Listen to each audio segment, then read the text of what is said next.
Good afternoon, everyone. We will go ahead. It's now 1:01, at least according to my clock. We'll go ahead and call to order the Workforce Development Council meeting scheduled for February 22nd, 23rd. Welcome to the Workforce Development Metaverse. Unfortunately, we couldn't get together this go round, but if you look at the WYO Roads map, I think you'd be pretty crystal clear that we weren't going to have a quorum if we tried to get together. And for joining us, exciting agenda, a lot of good things happening. If we could go ahead and start with a roll call, Jennifer. Yes, Mr. Chairman. Governor Mark Gordon or designee. Senator Fred Baldwin. Jim Engel. Ron Wyatt. Tony Cross.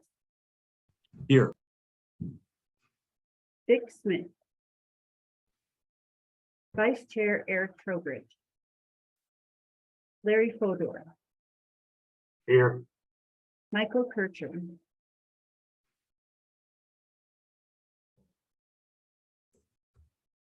Katie Legursky. Chairman Labrera. Present. Tina Conley. Present. Mark Madsen. Nate Williams. Philip Cornella. Present. Brenda Morgan. Present. Michelle Butler. Here. Danny Bureau. Present. Stacy Strasser. Charlie Wilson. Tammy Johnson. Director Robin Cooley. Here. Commissioner Robert Schultz. Nikki Harper. Present. Mayor Matt Hall. Superintendent Degenfelder or designee. Present. Josh Durrell or designee. Corinne Schmidt or designee. Present. Dr. Sandra Caldwell or designee. Katie Hogarty. Present. Travis Lawrence.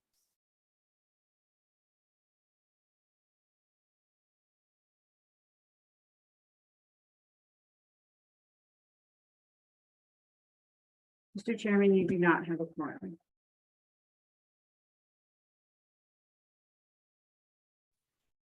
Okay, thank you very much, Jennifer. Given that we do not have an action item to vote on today, we'll move forward.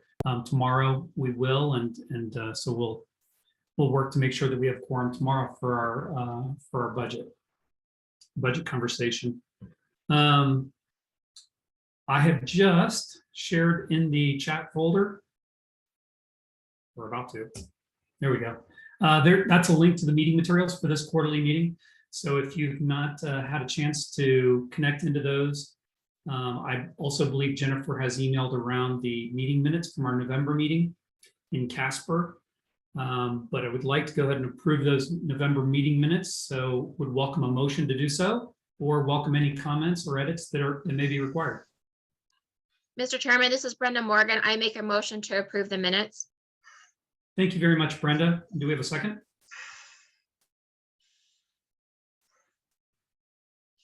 I'll second. Thank you very much, Tony. With a motion and a second made for the approval of the minutes from the from the November meeting in Casper.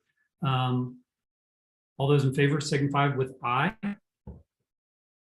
Aye. Aye. Aye. Any opposed? No, then we will go ahead and accept those into record. Mr. Chairman, Yes, Jennifer? I'm not sure Oh. where to do this without a quorum. Fair enough. I just realized that. Thank you very much. See, John Conrad would have corrected me on that, but he was too much of a gentleman. He was muted over there. Thank you very much, Jennifer. Mr. Chairman, this yes. is Tony Glover. There's another meeting going on a Google Meets that had a second calendar invite that Ron's on and other people are on. Oh, okay. So half of them are over there, or 4 or 5 people are over there. Well, I'm curious if they have quorum over there. Who should join who? Yeah, it should be on the Zoom call. So are you connected into that one, Tony? I was, but I disconnected to connect to this one. I'll go back, but I don't think I can speak at it. I don't think it'll let me have the microphone to. I'll go in Okay. and direct you. All right, thank you. Then what I would ask for is if we can all hold on for just a couple minutes while we try to get the rest of the team over so that we can approve a couple items here.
Hello, Charlie. Hi there. Sorry to be a little late. That's okay. Good to see you. A lot of snow over here in Lander right now. I know. Yes.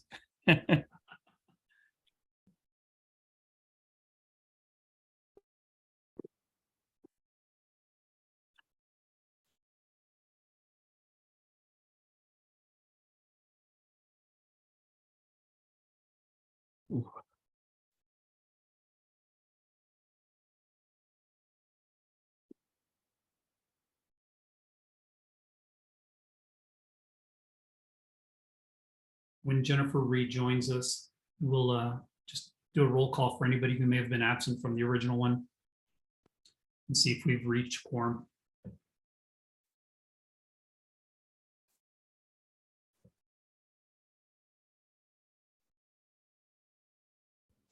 There were a bunch of us in the wrong channel. We're working our way over, Fabian. Understood. Thank you very much, Ron.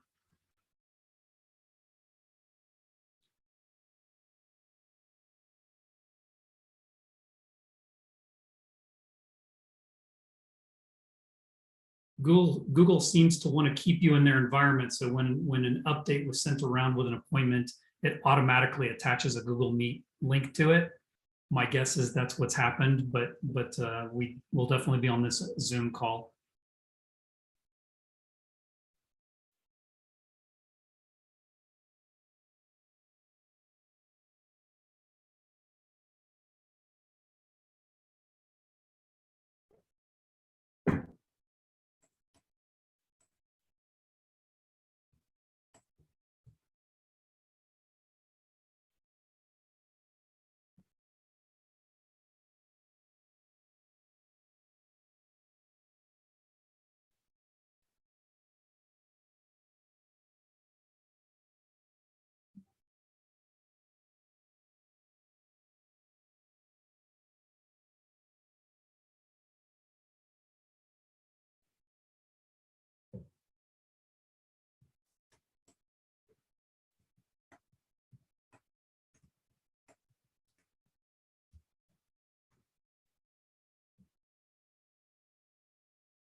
Okay, we'll try this again.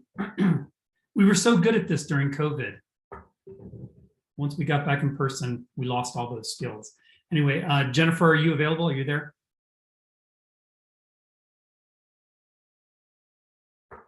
Yes, I'm back. Great, thank you. If we could provide another roll call, probably with just those members that were absent from the original, to see how many we've had a chance to get to join us here. Ron Wild,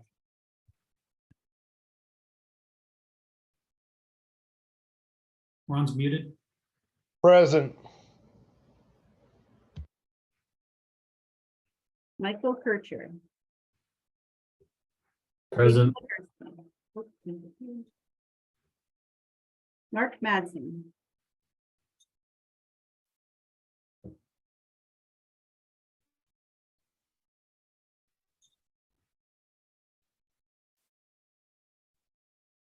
I know he's working on it. He was on the other one. Nathan Williams.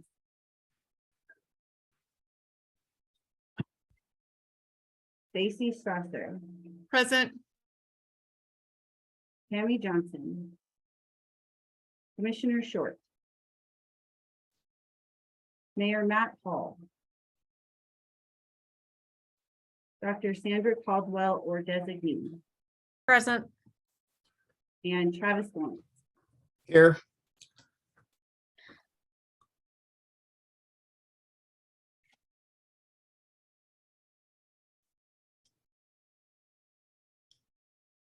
Mr. Chairman, you have a quorum.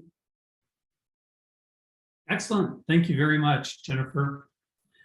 With that, we'll go back to approval of the agenda and the minutes. We'll start with the agenda. And I did share, as a reminder, I did share in the meeting chat, and you did receive this via email as well. The materials for this quarterly meeting, they can be found in a Google Drive folder. Scroll up through the thread on the meeting chat, you'll see that. In that folder, you will find the materials, that the presentations, the minutes from the past meeting, as well as the agenda for today's meeting. And just as a reminder, our website is incredibly informative. I think the agency that we worked with did a great job of making it look simple and clean, but it actually has a lot of resources on there. So our agenda, if you're unsure of where to find it, you can always go online and find it on our website. There's a meetings tab there as well. So the most recent agenda is there. So with that, I would welcome a motion to approve the agenda for today's meeting. So moved. Thank you very much. That was Dr. Caldwell, right? Seconded. Yep. Thank you very much, Ron. We have a first and a second. All those in favor signify with an eye. Aye. Aye. Any opposed? Excellent. We'll move forward with the agenda as documented. And as well, if we can take a look at the November meeting minutes that we had in Casper, I would welcome a motion to accept those into record. So moved. Thank you, Daniel. Second. Thank you, Tony. All in favor, say aye. Aye. Aye. Any opposed? No? Okay, excellent. Well, thank you very much. We'll accept those into record, Jennifer. I'll just give a quick couple of comments before we get started today, but I'm excited about our agenda. We've got a lot of good things going on. And today I do want to introduce, and we're honored to have attending with us today. Not only is he a representative and previous chair for the Workforce Development Council, but John Conrad is here today from the House District 19th, or the 19th House District in Uintah County, I believe from Mountain View, correct, John? That is correct, yes. Excellent. And a former chair of the Workforce Development Council and an advocate for all the good work that we've got going on. But John, I'm going to turn it over to you. If you wouldn't mind sharing a couple thoughts with us today, that would be great. Well, Mr. Chairman and members of the council, thanks sincerely. And I just have a couple of prepared remarks. It should only take respectively maybe an hour. So as we get through this, no, just kidding. Hey, about 3 weeks ago, to share with the group, obviously the council, there was a career technical education bill that came in front of us, and I debated on the floor for that bill. But prefacing that motion, or more importantly, the bill, I asked the following question and made a statement, and it is this, and think about this. Older generations don't feel that younger people have a good work ethic. So what's wrong with this generation? I'll tell you what's wrong with this generation. The problem is that this generation is privileged, narcissistic, entitled, and spoiled. Those descriptors of young workers were actually from a Life magazine published in 1968. Think about that. Times have changed, people have changed, faces have changed, but we all are still dealing with our perceptions of the respective culture and or workforce. So I want to remind ourselves of the following. We foster collaboration with entities across the state to support and also drive workforce development for Wyoming. Through the work that we do, and I mean that collectively as a council, as a legislature, et cetera, we will continue to move Wyoming toward a well-equipped and well-trained workforce that is prepared to meet the demands of the opportunities of the future. Does anyone recognize those? And that's rhetorical. Those two statements are your vision and mission statements. I had the privilege, as previously noted by the chairman, to serve as the Wyoming Workforce Development Commission chairman beginning January 8th, 2010, some 23 years later, or I'm sorry, 13 years later. Now, during that time, we encouraged the council to memorize that mission and vision statement, which I just read, such that it formed our respective elevator speech. We really hounded our members and council members to have that memorized so that they could take advantage of any opportunity they had. And I would encourage that same vision and mission statement and objective today. You know, the Development Council, as you likely know, serves as an advisory board for the Wyoming Department of Workforce Services, Director Cooley. The department is responsible for really helping preparing workers to meet the needs of industry and the private sector. Interesting enough, just a data point to give you some perspective of the work that's been accomplished for the last 6 weeks, and we've got 7 and 8 to go, but there were 497 bills introduced, but 10 of those directly contained a direct impact upon workforce. I was proud to support them. And it's important for me to understand, but it is now ultimately a realization that the seeds we plant today may take many years to bear fruit, but it really is about building a better Wyoming for the future. And that's on your website. Who knew that years ago, the Wyoming Workforce Development Council was established by the governor's order in 1998 and reconstituted under the Workforce Investment Act of 1998. A gentleman I looked up to very favorably was a gentleman that many may not know today, named Charlie Ware. Charlie Ware was the then chairman of the Wyoming Workforce Development for a number of years, and he had stated this in 2004, some 18 years ago. Quote, "We've listened to the concerns of the Wyoming businesses and workers and gathered data to help focus the dialogue on the initial slate of issues." Close quote. I share with you today, really, those issues are likely still the same as they were in 2004. Again, faces may change, but businesses do change as well, and we need to be prepared for that. I know Mr. Glover was on earlier, and I just want to tell you that it's part of the Wyoming Economic Development Association's board of directors, but also as a member of the Uintah County Economic Development Commission, I still rely and share every month his work at the Department of Employment Office on Research and Planning. And I use that data in my various roles to promote a direct correlation to where we are today. You know, as I reflect, as noted earlier from Mountain View, as I reflect on Southwest Wyoming, it is really somewhat difficult to believe and hard to understand that the need for the workforce is a vulnerability that needs support increased to support those increased expansions as we look at our soda ash industries, the nuclear generation, firearm manufacturers, and so forth. And the interesting thing to me as I look at this larger picture is that the world of economic development, business industry diversity, world-class workforce, education, financial stability are just a few that are all intertwined.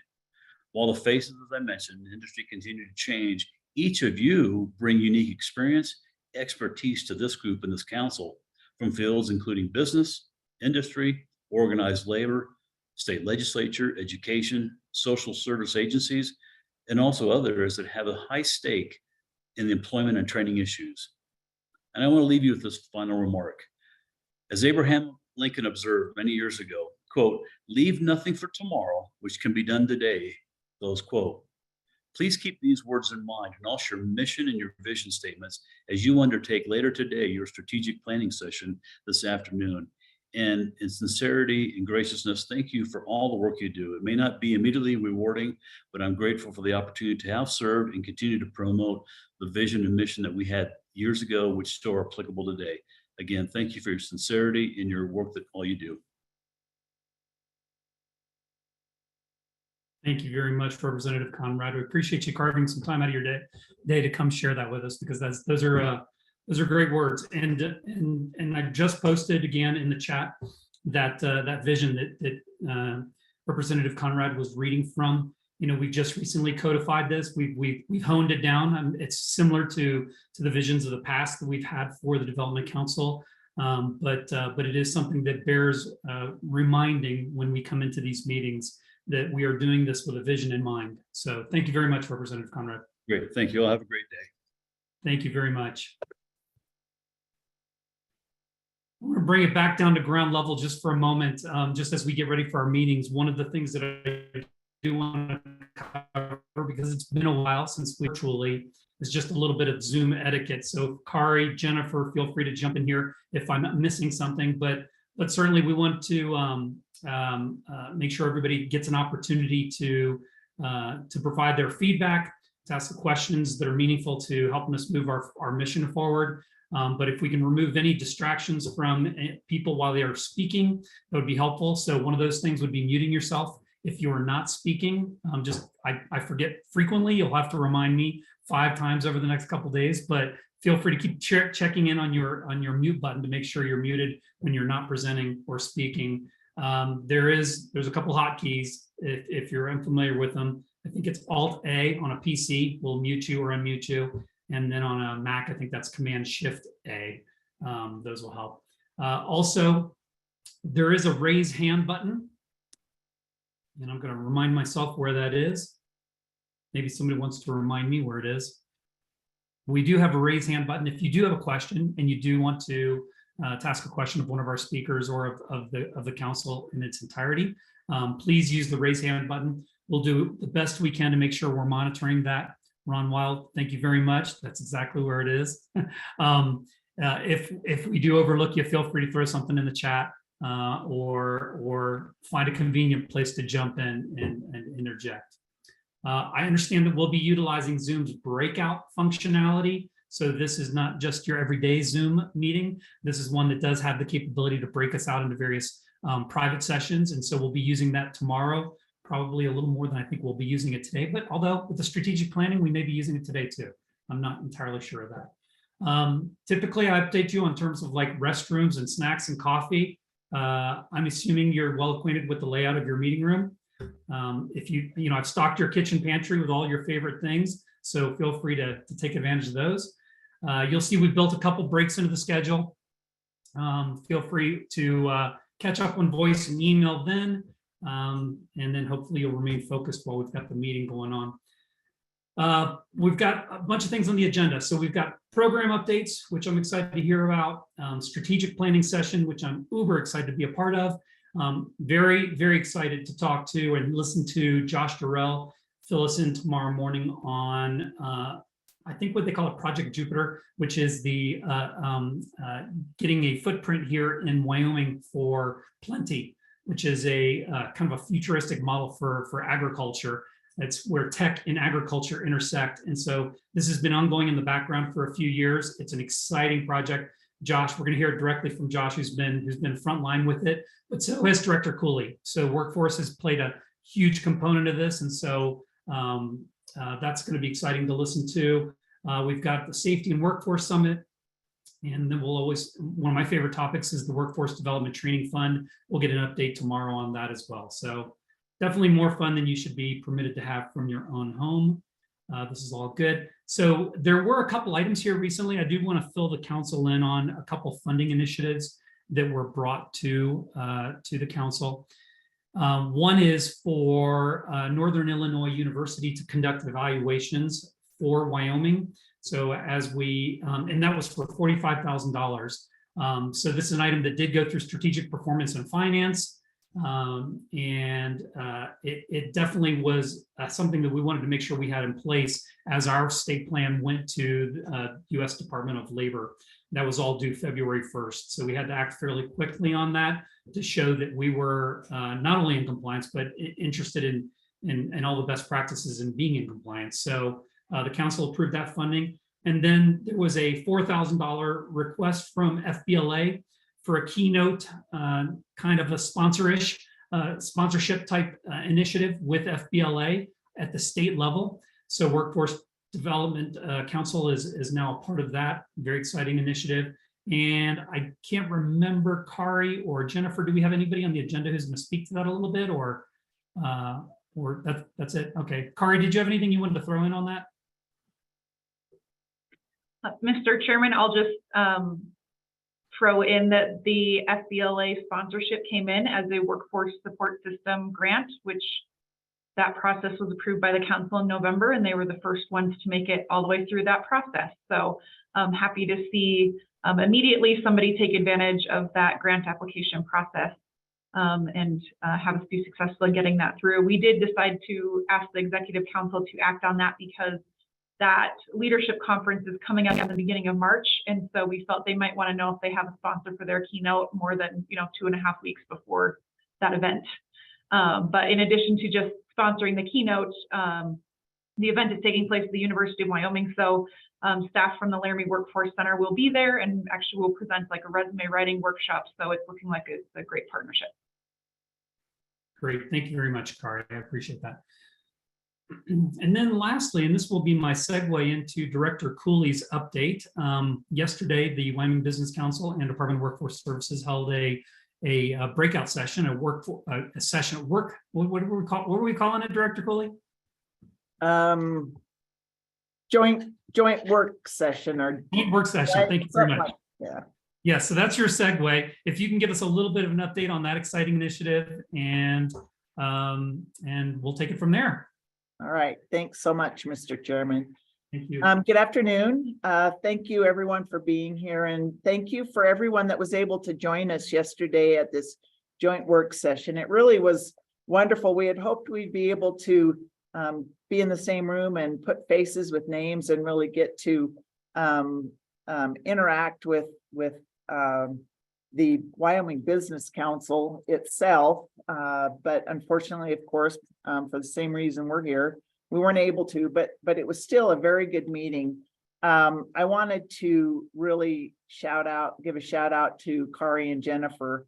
They gave a presentation that about this council that was just excellent, speaking to all the great work that you all are doing. And I think the Business Council was very impressed. I don't think for the most part, a lot of them had much idea about the breadth of what you do. So it was pretty wonderful, the presentation they gave, and I want to thank them for that. We also had a presentation from the WIP, the Wyoming Innovation Partnership, which is the partnership, of course, between UW, the Community College Commission, the Business Council, and Workforce Services. That's really a strong partnership. We heard Representative Conrad speak about collaboration and how important that is. That's really a strong partnership, and it's developing all the time to develop workforce through education, through our efforts, through training. So I think there's just a lot going on in that area across the state. Some good communication and cross-agency and association collaboration. But I think we also had a presentation from the Business Council, and that was good as well for us to learn more about what they do. And Josh spoke about Plenty and some of the work that we have jointly done there. And that really took us into the question and answer time. And that was really where we got to have a good discussion and answer some questions they had about what this council does. And we talked about a little bit about some of the other programs that through the WIO funding that we assist, like the Climb Wyoming and the DADS Making a Difference, some of those programs and how the WIO funds assist them. But we also talked about the funding for the workforce centers around the state and the value of those workforce centers around the state, and working with the Business Council reps around the state as well. I mean, what a great collaboration that could be with our business reps, their business reps, and how we can really make some good things happen for communities around the state. But we also got to talking, we had a really good question when we were talking about Plenty. We had a really good question from Alex Klein about how do we collaborate in terms of a more formal system? And I think we all agreed that there's organic collaboration, but I think going forward in the future, that we might need to get together and make that a little more formalized. And I think that will come from more meetings, more work sessions between this council and the business council, and more collaboration between the two councils. And I think that that's something that we all would like to see. We do have a representative from the business council on our council, of course, and I don't know if the chairman wants to speak to this or not, but I think, you know, something the other way might be a good idea as well. So great work session, and I hope we can do it again. I also wanted to provide you with some legislative updates. As Representative Conrad mentioned, Senate File 78. I was looking back at my notes to you from November, and we did kind of give a teaser about this apprenticeship bill that was out there. Representative Conrad did such a wonderful job speaking to this bill, and that quote that he talked about was just, it really caught everybody off guard, I think, when he said that. But that did go through with support from both chambers of the legislature. Very, very strong support. And what it does is it provides, or it requires workforce services to actually go into the school districts and speak to the school boards about all of the apprenticeship, earn while you learn, and learn on the job programs that are offered around the state. So that is going to be providing them that information, but then they are also required to turn around and provide that to their students, which is really going to be a fantastic opportunity to get the word out and market and communicate those programs to students. And I think that's where the legislature in particular thought there was maybe that disconnect, is getting the information. We know that the programs are out there, it's getting the information to those students. And I think that's going to be the connection that makes that happen. So we're looking forward to that work around the state. We also had House Bill 195, which is additional ARPA appropriations to Workforce Services and the Community College Commission for those same programs that are mentioned in Senate File 66 from last year. So we're looking forward to working with the Community College Commission on how to parse that out and make that happen. Also in that same ARPA appropriation is money for the hard to employ around the state. And that's working with Director Schmidt with DFS and Workforce Services on working together, another collaboration, working together to really help a demographic that DFS works with regularly, and connecting them better or easier with Workforce Services, and making that connection easier for them if there are barriers there to their employment. So I'm looking forward to making that happen. And of course, we'll be working with a former council member, Dr. Ray Fleming Deneen, on that. So looking forward to that. Along those same lines, the budget bill, there are going to be funds in there for employee compensation, which of course we were following very carefully. That's going to help us tremendously with recruitment and retention for all of the state agencies that are a part of the council. So that's very, very welcome. And that bill is still being considered, and I think it's still on the governor's desk, but it looks very promising. Interim topics, just to give you a little bit of a heads up there, we will be looking at some interim topics dealing with unemployment insurance, compensation, and workers' compensation. And also, as you know, we have the mine inspectors are a part of our agency. So we'll be looking a little bit around some of the mining industry, some issues around there, because as we all know, we've got some new initiatives coming in that area with the rare earth minerals in the headlines, I guess I should say a little bit more. So we'll be looking at that in our agency and some standards around that regulation. So we have a lot going on at Workforce Services. That's just a little bit of it.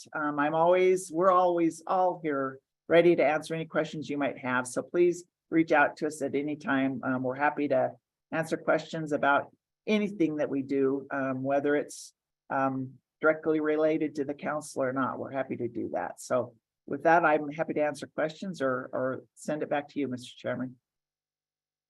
Great, thank you very much, Director Cooley. I'll open it up if anybody has any questions or comments for Director Cooley.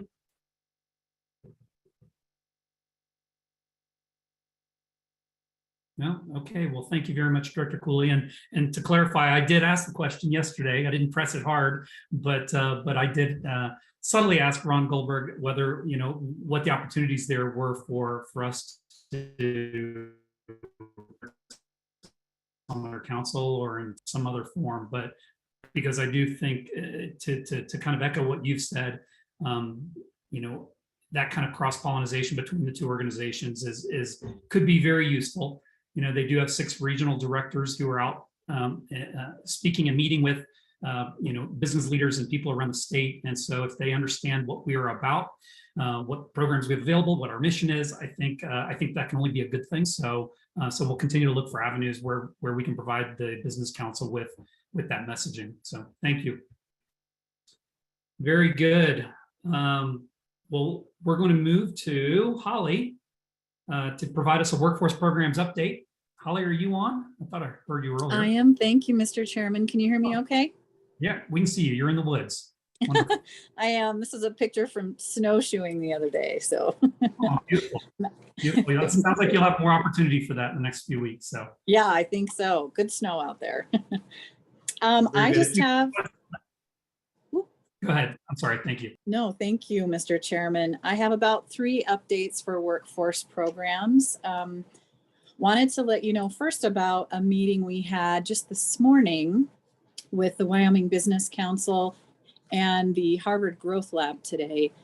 And we also did that with the Business Training and Support Unit. And it was a really good meeting. We went the full hour and could have gone a little bit longer, I think. So I've enjoyed them reaching out to all the workforce programs divisions and providing some good feedback. And they're very good at looking at the academic piece of it, but also the policy piece and looking at barriers and then key ways that they could help us fix that. So it's been really good working with them and excited to keep going.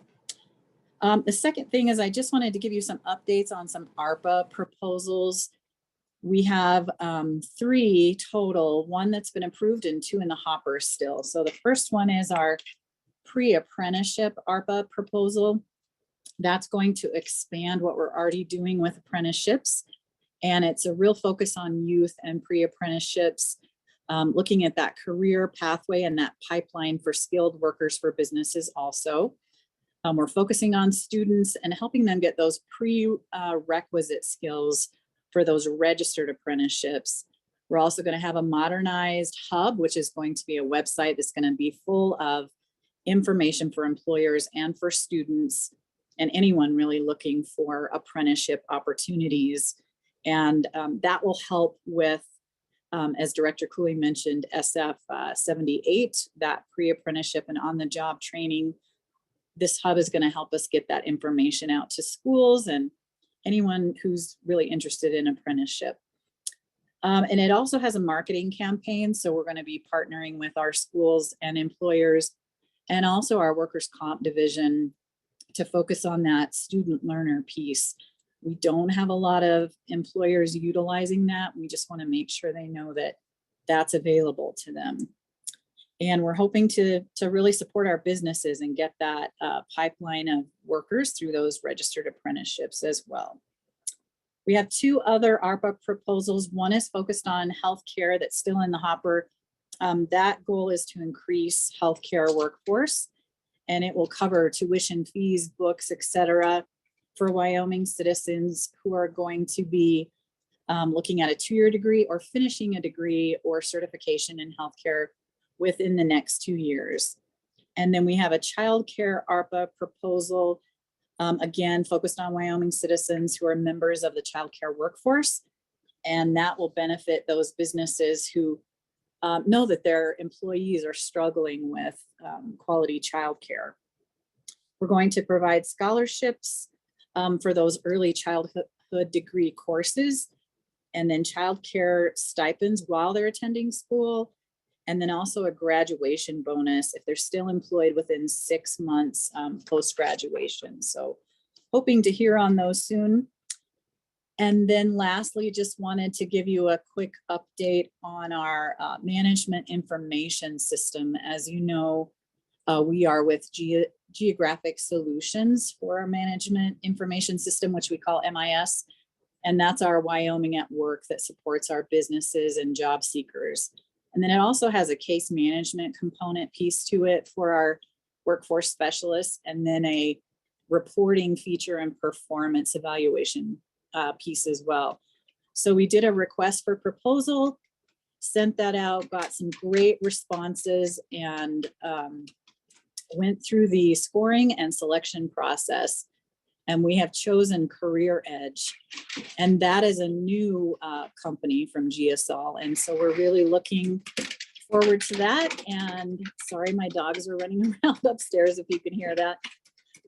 We're really looking forward to seeing this new system, and it has some really great visual components, that user ability, user design piece, that user experience, and we're looking forward to getting that up and running.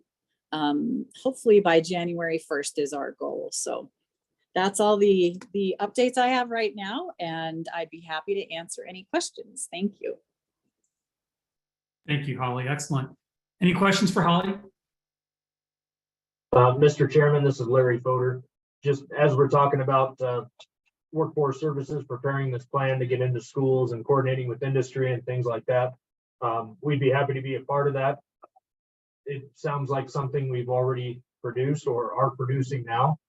So maybe if we can work together, it might save you some legwork and put our program in more places than we can get to quicker. Yes, we would love to work with you, Larry. You've always been such a great partner, and we will make sure to continue to loop you in and make sure you're part of our process. Thank you so much. Sounds good. Thank you. Larry, I said I would do this if I could, and I'm going to do it right now. If you don't mind sharing just a little bit of some of the good news and exciting things you've got going on there that you were sharing with me before the meeting, I think it's a good time to visit about that briefly. Okay, we can do that. I'm not 100% sure I'm comfortable sharing. Are you able to pull that up on the link I sent you, Fabian? I may be able to. I'm gonna work on that while you're talking. Okay.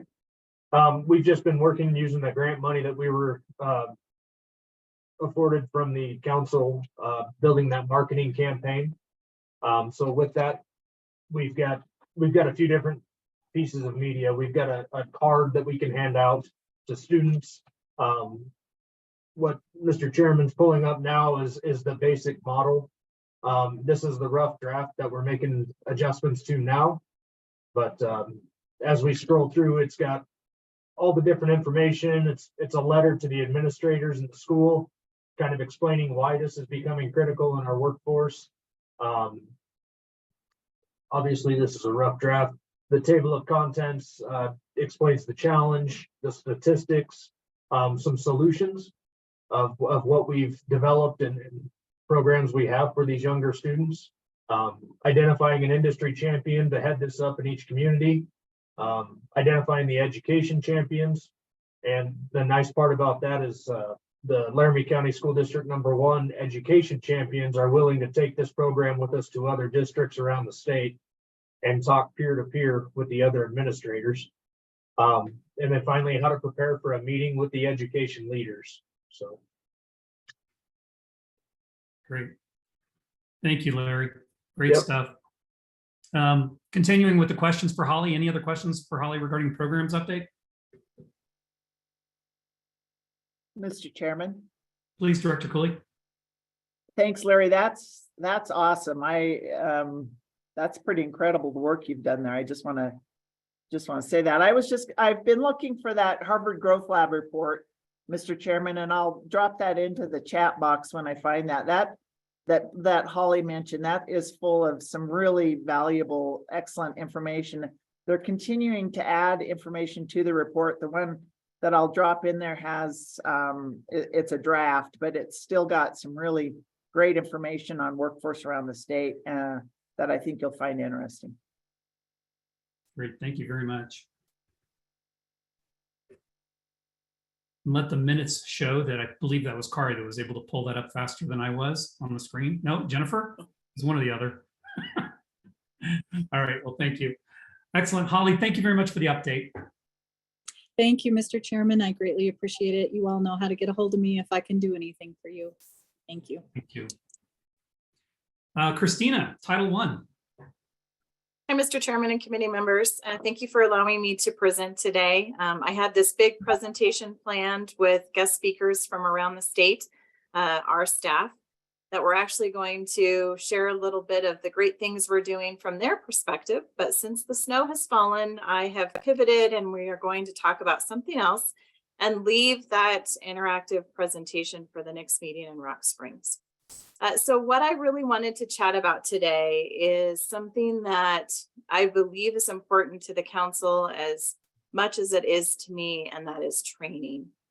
And the reason why I wanted to bring up training is because from the 15% set aside that you receive, you have so graciously provided the workforce centers money for training. So for the newer members, I have presented twice to the council on the need for training. And this came from a meeting that I'd had with our great fiscal team on just looking at our budgets and really seeing what we had and what we didn't have, and also reviewing all the Tegels and the law regarding the 15% to see if it's something that would even fall under, the possibilities of you allowing us to have a portion of that set aside. And after a lot of just research, we realized it was a good fit. And so I have been back twice.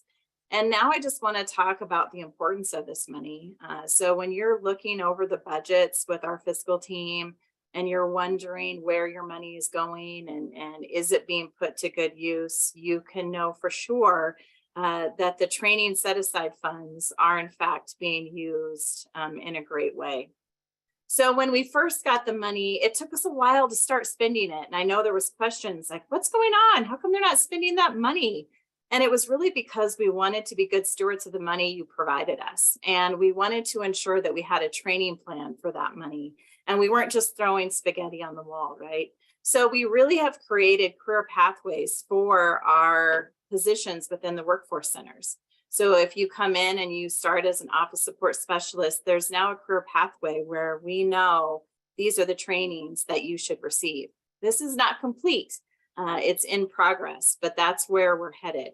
So this will help with knowing what that individual should receive as training, as well as succession planning, which is something that's really important to employment and training. We want to ensure that if someone wants to become a center manager, they know just how to do that. And they know what type of training is needed for them to be successful. So that was a big part of our delay in starting to spend the money. Now we're really diving in and we have looked at, again, good ways to be good stewards of that money. And so we've done train the trainers where we have staff that are now trained to provide different topics, such as bridges out of poverty or coaching for success. And we're also looking at bigger trainings with external partnerships with Workforce 180. Workforce 180 is a great partnership to employment and training. They provide a lot of training that just fits into that WIOA model. So the first training that we're all really involved in is the business services certification. And we have center managers and business representatives attending that training now. And the training is really designed to help strengthen our relationship in the community. So all the great things we're talking about regarding collaboration, that's what this is about. It's really about ensuring our business reps have those great skills to collaborate, to engage businesses, to strengthen those relationships in the community. We no longer want to be seen as someone that just posts jobs in our Wyoming at Work MIS system, but we want to be seen as a resource. And so this training helps develop those skills even further to really build that confidence in our team to be successful. The next thing that we've also spent some of that money on is really strengthening our leaders. So I think you've heard us talk about Dare to Lead. Dare to Lead is an initiative that training that we're doing in conjunction with unemployment insurance, as well as the business training support unit. We're doing the training together again to really build that collaboration within our agency, to really ensure that we're not working in silos and that we have great relationships amongst all teams. That training is really helping our center managers and leaders just to have that courage to bring forth that better leadership, to be able to really look internally, to be able to put that mirror up and say, could I have done that differently or better? It's also about squashing the fear that we have of failure. I know in the workforce centers we will fail. So we just need to ensure that we let go of that fear. So those are just some of the great training opportunities that those funds are providing us. And we just really want to make sure that if you have questions about that, or you want to see our career pathways or what's coming up next, we're always willing to share that with you. We're always willing to have those conversations with you.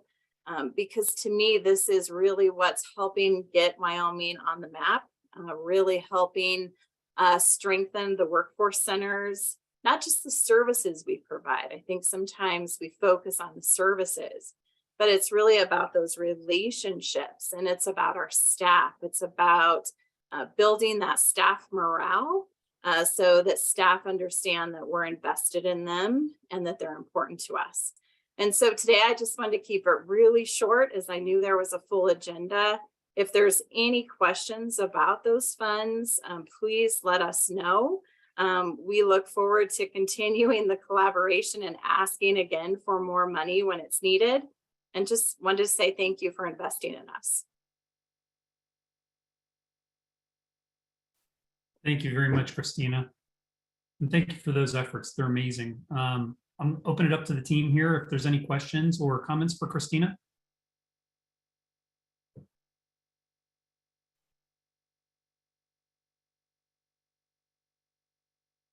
No? Okay.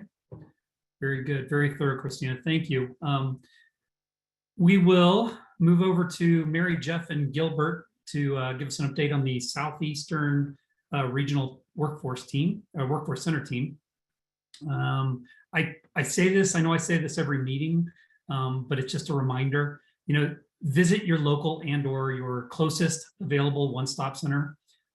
It's always a good experience. I've done it a few times, and every time I walk in, the teams are very energetic. They're friendly. It's not a lot of offices, governmental offices, that I'll walk into where I feel that, and yet we have that, and it's a pretty cool thing. It's something to be proud of. It's definitely a place where differences are made, and quite frankly, I've learned a lot there. You can get a bead on locally what's happening in the workforce that you may or may not be able to get anywhere else. You may not see it on a research and planning report, as amazing as those are on a more macro scale. You really get this ground level information that can be useful, and where potentially you can step in and make a difference. So please, I urge you, if you haven't done it recently, if you have done it recently, do it again.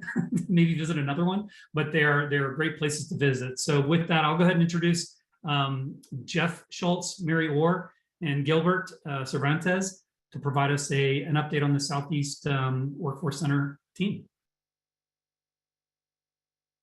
Thank you. Hello, Mr. Chairman and committee members. I'm going to start us out. I'm Mary. I'm the center manager of the Laramie and Rawlins Workforce Centers. I'll ask you guys to forgive me in advance. I am 2 weeks out from my first run-in with COVID, and I am still recovering. So yeah, forgive me. I hope I don't have one of those lovely coughing fits that comes out of nowhere after COVID. So today, I'm going to be focusing on the Laramie office, and Gilbert, Jeff, and I really just wanted to share with you today some stories of some of the individuals that we're currently working with through WIOA. These people in the end are the reason that we're here, and we really want to highlight them today and their incredible stories.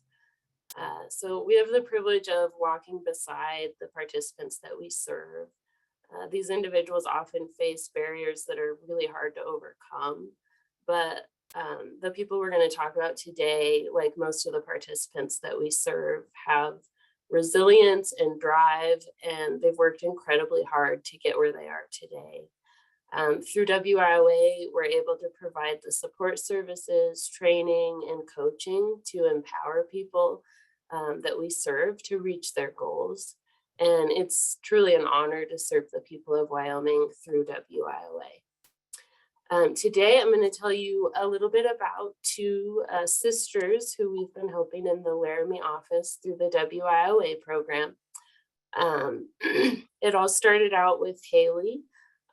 She joined or started coming into our office through the POWER program. Back in 2021, she just had her first child or her second child, and she ended up just at that time not quite being ready yet to utilize our services. So a little time went by, and she came back through here October of 2022, and she was back in the POWER program. Haley's in her early 20s, and she had actually dropped out of high school in 10th grade after she became pregnant with her first child. So she has no high school diploma or equivalency, and she had no child care for her young children. So we quickly referred her to the WIOA program and got her going over at the LCCC Adult Ed program, which is a wonderful partner of ours. We have a program we call RISE, and it's been a really great partnership so far. We're in our second year of that program. Haley jumped in with everything that she had. She had basically lost all of her support systems, and she really just wanted to be able to provide for her children. So when she started out, she was basic skills deficient, meaning she scored under an 8th grade level on her assessments to get into the high set. And it was going to be a hard road for her, and she knew it, but working with her, she was dead set on getting that high set and moving forward. So she attended every class she could, every tutoring session she could. And as she got going through it, she realized that her younger sister, Lindsay, who also is a single mother and also did not have her high school diploma, would benefit from the program. So she also joined on through the POWER program, and we also enrolled her in WIOA. And both sisters started working toward their high set through LCCC. I'm really happy to report that through all of their barriers, actually last week, both Haley and Lindsay finished their final of the 5 high set exams and earned their high school equivalencies. Haley actually found out she was pregnant with her 3rd child during this time as well. So she managed to do this while raising 2 young children, being pregnant, and also, working with her younger sister as well. It's been really incredible to see. From here, Haley's planning to look into the medical field. So we're going to start looking into training options for her. And Lindsay's really interested in becoming a therapist. So now that they have their high set exams, we're going to, first of all, help them find some jobs for the meantime and help them start moving forward on their next training goal. It's just been a real pleasure to see 2 individuals with, some really significant barriers push through all that, and through WIOA be able to earn their high set and really move forward with their goals. So with that, that's my story of Haley and Lindsay, and I think I will turn it over now to Gilbert. Gilbert, if you're ready and have a good internet connection to talk about yours. What a wonderful story, Mary. I mean, that hits home with so many of the young individuals that we help here in Torrington and Wheatland as well. With that said, good afternoon, Mr. Chairman and members of the council. I'm going to talk a little bit about a young man by the name of Jace. Jace came into our office in late January of 2021. he had been referred to us by the adult education program at Eastern Wyoming College. Jace was 20 years old, a high school dropout, and had dreams of being a barber and owning his own shop, but no way to reach them. Jace had been trying to work and live in Denver for a few years. He was finding it pretty difficult to keep a steady job in the warehousing industry. So he decided that it was time to probably come back home to Torrington and to live with his grandmother. We enrolled Jace in WIOA program as an out-of-school youth and started to partner with Eastern Wyoming College for the HiSET program. We enrolled Jace in the workforce training program we developed in partnership with the staff at EWC. Jace completed the workforce training program. In class, he learned how to develop resume, cover letter. They did some mock interviews with him and developed a lot of training skills and teamwork with his other students. He also learned about employment from a business management point of view. He went through the final literacy workshop that was awarded a certificate of completion of the Dave Ramsey Foundation of Personal Finance. Jace completed his HiSET program, earning his HiSET credential on April 26, 2022. At the graduation ceremony held on June 2nd of 2022, Jace not only walked with his adult education class, he was chosen as the class leader and delivered a speech about chasing his dreams and making the most out of his life. Jace started classes at Eastern Wyoming College in August of 2022. He was he has successfully completed his first semester with a 4.0 GPA and is on the Dean's Honor Roll. He is excited about completing his class in May of 2023 and earning his barbering license. EWC has a great barbering school along with a cosmetology school here in Torrington. He has already been offered a job at a top-notch barber salon in Cheyenne. He plans on working there for at least a year and then looking into options of starting his own business.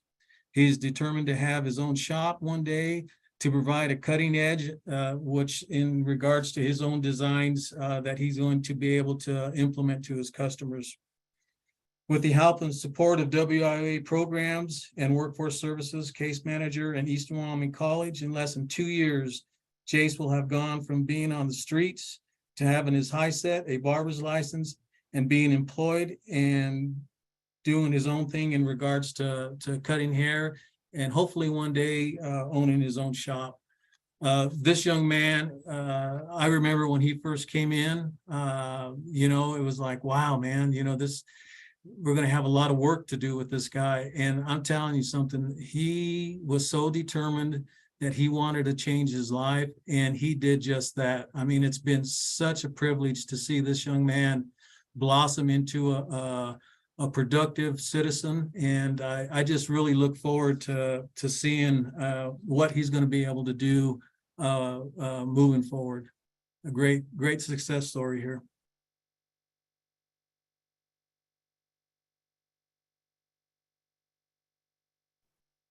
And that's all I have. Next, we have Jeff Schultz. So Jeff. Greetings, Councilman and Council Chairman. You won't be shocked that my presentation changed the last minute, like it does seem to every single year.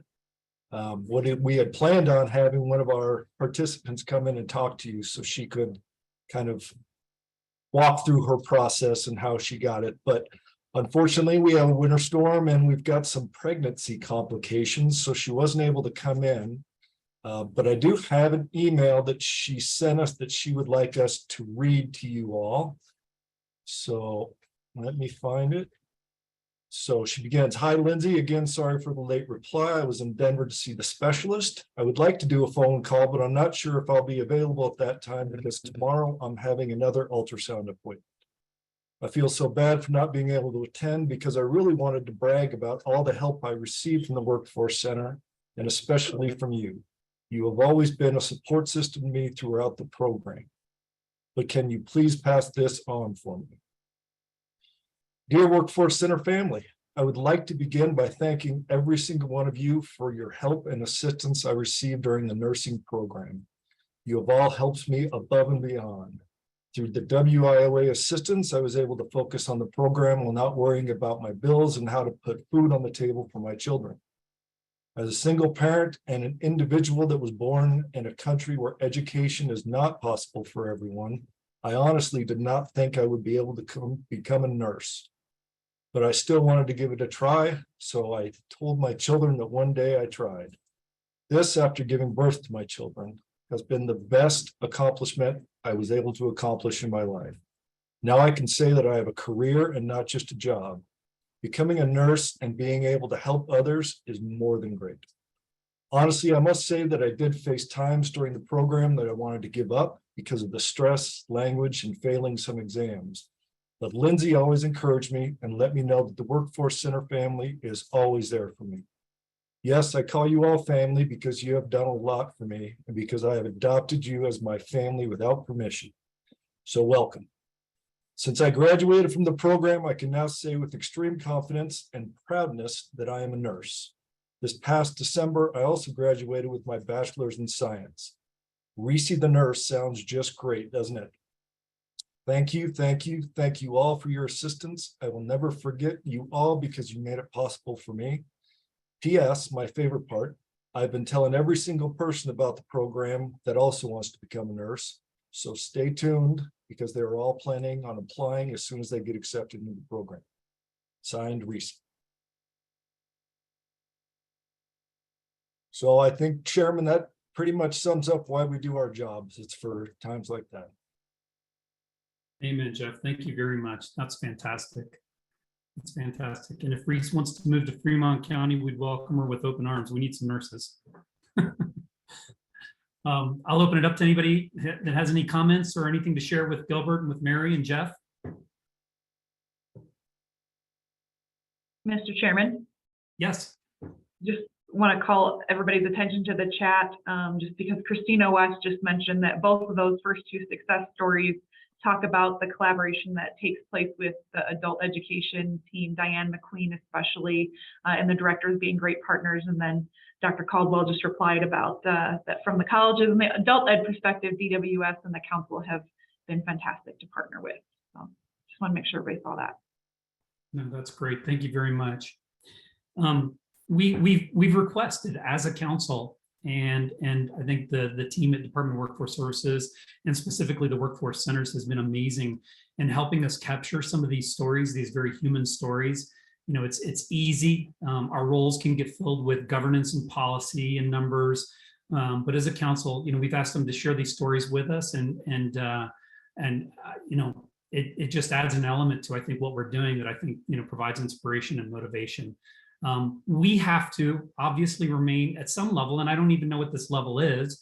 We have to remain sensitive to personal privacy. Otherwise, we'd probably splash these very personal success stories all over our sites and social streams, because I think it speaks to the efforts that are going on at the ground level. And so I guess I would probably ask and task our communication subcommittee with leading the charge on figuring out how it is we do you know, humanize what it is we're about. You know, we've definitely said within our strategic efforts here, our strategic vision and planning efforts recently, we've said that sharing with the world and with you know, with Wyoming employers and potential workforce individuals, we want to share with them what we are, who we are, what the council is, what tools are available to them. And I think part of that is getting the word out. I guess we're not allowed to say marketing, is getting the word out on what it is we provide. And so I think it's made so much more effective with these human stories that, you know, how we do that, I'm not exactly certain, but I would ask the communication subcommittee to take a look at that and see, you know, what latitudes we have, you know, with people's proper permissions and all that, and all the right due diligence to ensure that we're not violating anybody's privacy and only wanting to take willing participants with us along the journey, but hopefully helping us to reach out to more people more effectively. I just think those human stories are critical. So great. Anybody else with any thoughts, comments, or questions before we dive into a little break? Mr. Chairman, this is Holly, and I just real quickly wanted to comment if that was okay. Please do, Holly. I just wanted to say thanks to all the workforce center managers and those stories that they brought forth. It takes a village to have that kind of success with folks, especially when there's so many barriers in front of them. And it takes these three leaders that shared those stories with you, and Christina, Arizona, and our colleges and DFS and Department of Health and CTE, and just everyone on this call are a piece of those amazing stories. So thank you all for your support, and thank you to the three center managers who shared those great stories. So it's greatly appreciated, and thanks for your work. Great. Thank you very much, Holly. Okay, well, with that, we're a few minutes ahead of schedule. We will go ahead and take a break, let everybody catch up with their email, do another round of shoveling of the drive, all that good stuff. We'll reconvene at 2:30, which is in accordance with our agenda, and then we'll dive right in with Team Align in the strategic planning process. Thank you, everybody.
And we're back.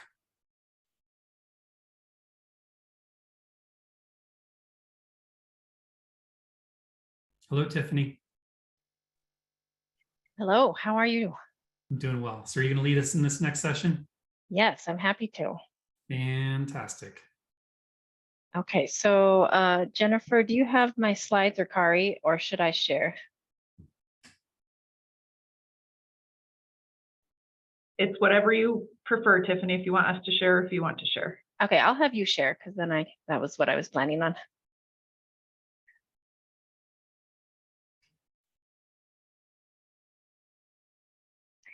So welcome back. Are we ready to just jump in, Fabian? I think so. I don't think there's any groundwork I want to lay here in terms of just making sure everybody's messaged on the same page. I don't know, Kari or Jennifer, anything we want to add before we toss it right over to Tiffany to jump into the strategic planning? No, we're good. It's all you, Tiffany. Okay, excellent. We'll let you set the framework for it. Yep, I will do a little bit of an overview of where we are now and how we've gotten here. And I know that Zoom is very easy to multitask, and you're probably doing so. So I will do a little bit of talking here at the beginning, but then I'm going to put you all to work because it's your strategic plan and you're the ones who need to come up with this content. So I'm going to give you a bit of background, and then we're going to split into breakout rooms, and you're going to work in different smaller groups to come up with some goals and action items. That's what we're hoping to do today. So pay attention because this context might be helpful to you when you get into those breakout rooms so you know what to do. Okay, let's go to the next slide. So this is the model we've been using. So we have done, up to this point, this is our third strategic planning session with this group. We started with the preparation and design. We came up with a practical vision and came up with 4 categories that I'll go over. And then we talked about the underlying contradictions or things that are getting in our way. You know, there's a reason you haven't quite achieved perfection yet. So what's getting in your way? What are those hurdles? And then we also ended last time on strategic directions. So we got some categories of kind of where you want to move to overcome those hurdles and to achieve that vision. So today we're going to focus on focused implementation, like I said, goals and action items. Go to the next slide. So we started with a focus question. We came up with this together, if you'll remember. So the question is, and this is just to get us through the strategic planning process. The question is, for the next 4 years, how can the council coordinate Wyoming's workforce system to better meet the needs of current and future industries and workers in the state? So that's what we're trying to answer. By the end of our strategic plan, we'll answer that question ideally. Part of this, we also talked about the highs and lows of the council's history. And then we also got feedback from center and program managers. Next slide. So this was, we did survey and listening sessions of workforce service program managers and workforce center managers. And I do want to go through some of the feedback that they provided, because again, this was several months ago that we talked about this. So I want to make sure it's fresh in your mind, that you're taking this feedback into account as you're making decisions about what goes into your strategic plan. So some of the strengths of the council that came from these folks. So yeah, you might have to click through, sorry. So diverse representation of sectors and communities, good dialogue and decision-making. The council's invested in workforce services and the workforce system statewide. You all have a willingness to learn and eager to improve things. The funding for training opportunities for the centers has been outstanding. And council members are attentive, engaged, and respectful. So a lot of good strengths that they recognized. Some weaknesses that they also pointed out is that there may be gaps in knowledge of one-stops, WIOA, and the daily operations of the workforce centers. You know, earlier we heard that encouragement to stop into those centers. So that might have come from this. And so then there's the suggestion of more job shadowing and site visits.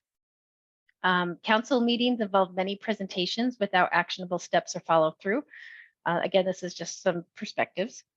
And the council should provide support, guidance, and assistance to all WIOA core partners, including education.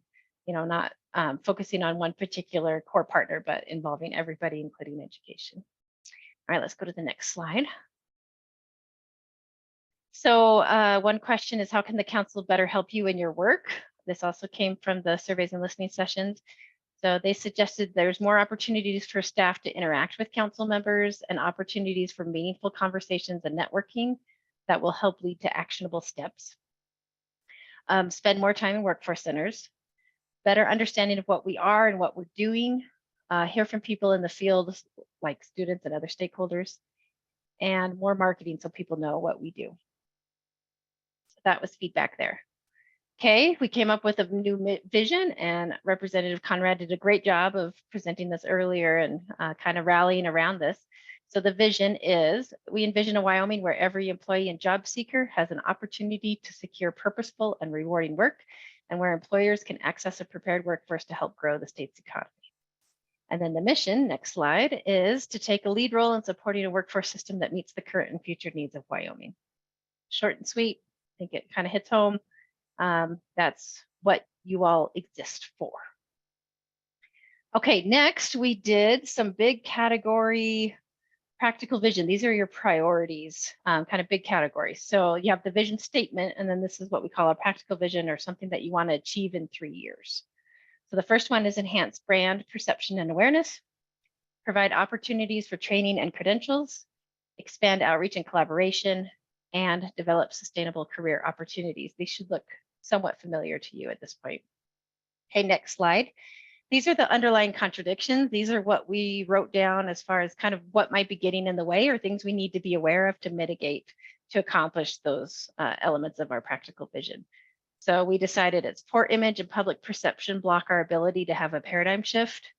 Expectations and disorganized skills vocabulary make identifying skilled workers and their transition difficult. And bureaucracy, misconceptions, and confusion block engagement in advancing workforce development.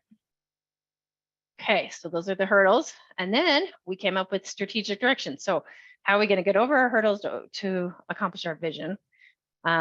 First one was to invent an image, drive collaboration with partnerships, create user-friendly technology, and engage in community outreach.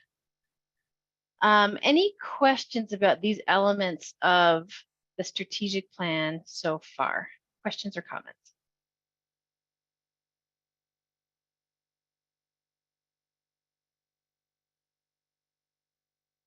Okay, very good. As questions come up, feel free to use the chat, raise your hand, whatever works for you. As I'm going through in the folder, in what do you call it? The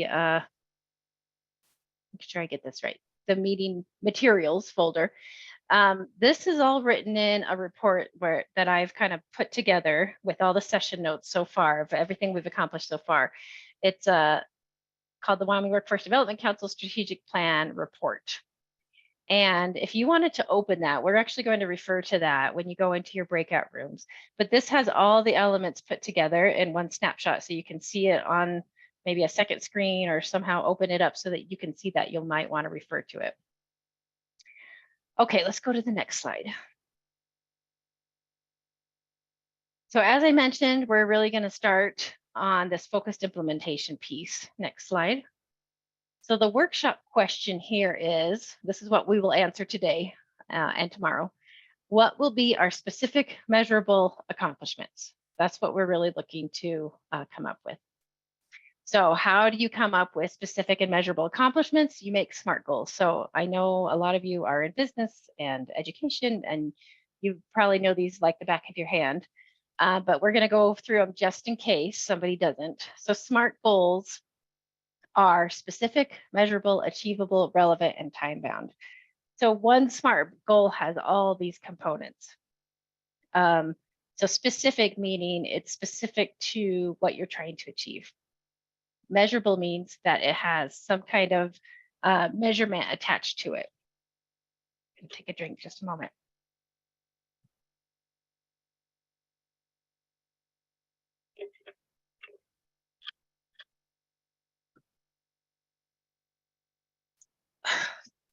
Excuse me. So achievable. Oh, I have a tickle in my throat all of a sudden. Does somebody want to go through some of these maybe and give examples, and then I'll take another drink?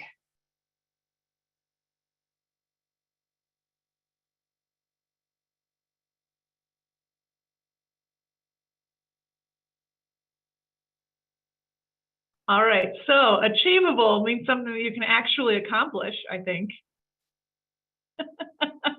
Relevant means it's something that you can actually be the one to accomplish it. It's not that you know that you're the change maker in that situation, and have the resources or can obtain the resources to do it. And then time bound, making sure it's not just a evergreen, always out there thing to achieve, but something that you know you want to achieve and the time you want to achieve it in.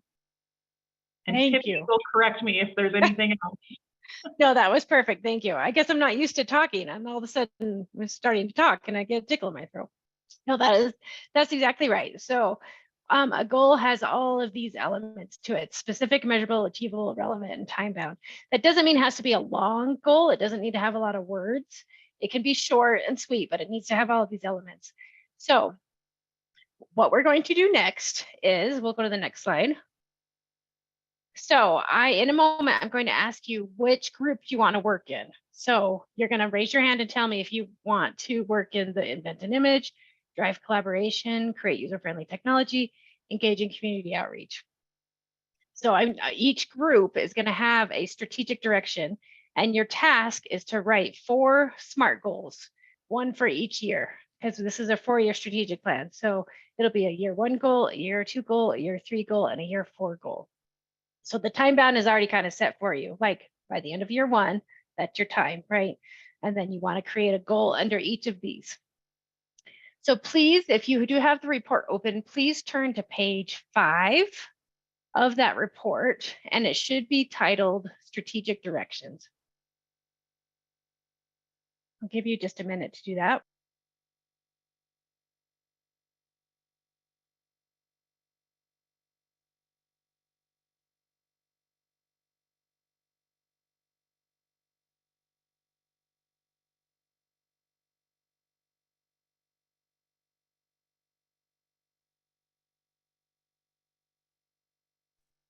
Okay, so if you're on page 5 of that report, you have the cards. If you remember, we worked on the magic wall and we put up cards and ideas. These are what got us to these categories. So this gives you additional context for how we came up with these categories. So for instance, invent an image. We talked about restarting the marketing prior to the pandemic to achieve the paradigm shift. Community, that one stop also helps career advancement. You know, there's these things that kind of help you give context to the category. So this is a page you will need. Let's see, what else am I forgetting? I'm going to give you 30 minutes to go into your groups and create these 4 SMART goals. Again, 1 for each year, so it's a 4-year plan. Oh, now my camera is freaking out. Go figure. Okay, hang on just a second. I'm gonna fix this.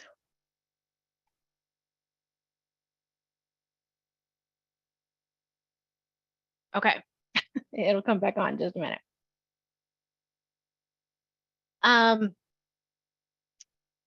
Okay, so 4 goals together for your group. And just so I know that we can kind of split up evenly, raise your hand using the kind of interactive raise hand under reactions. Raise your hand if you'd like to work on invent an image to come up with these goals.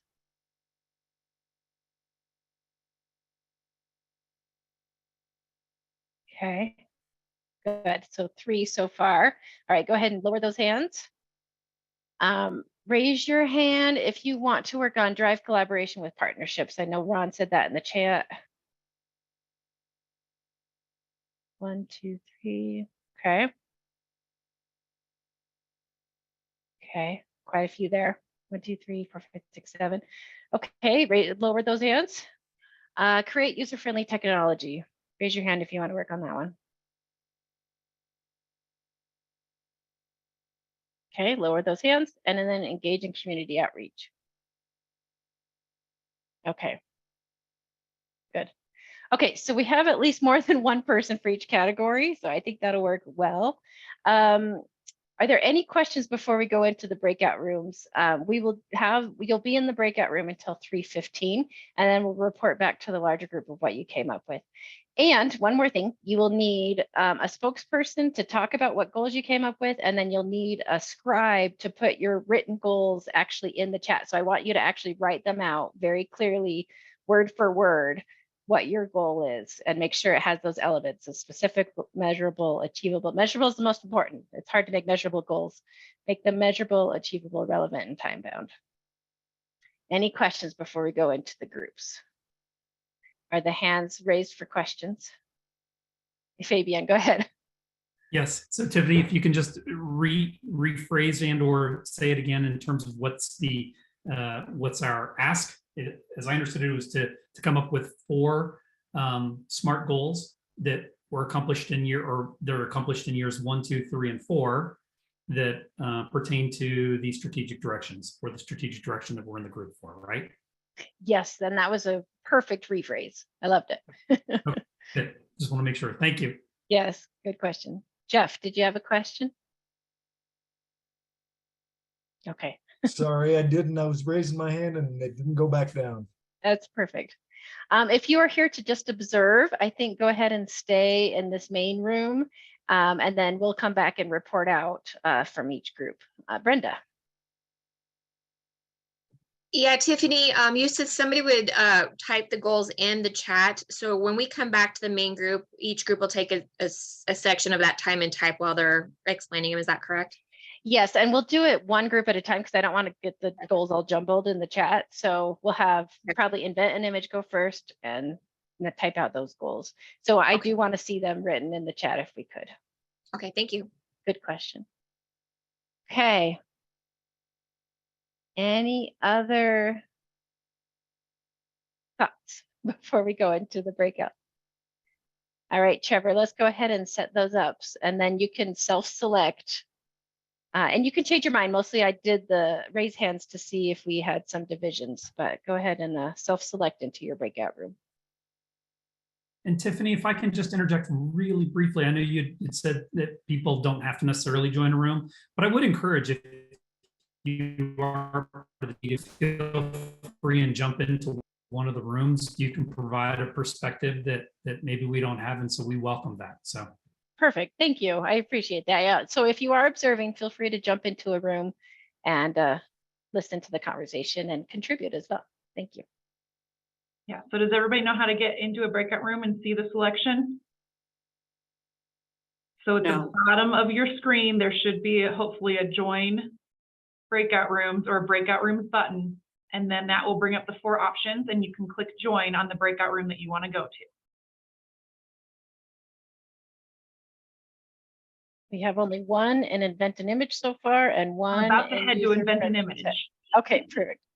We need more in user-friendly tech if we could. And this is Trevor. If you're having trouble getting to a room, just speak up and I can move you.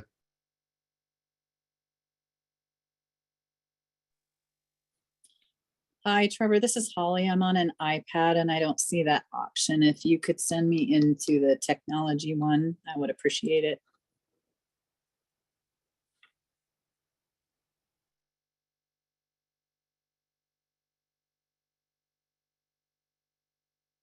Ron, you're saying you don't see options?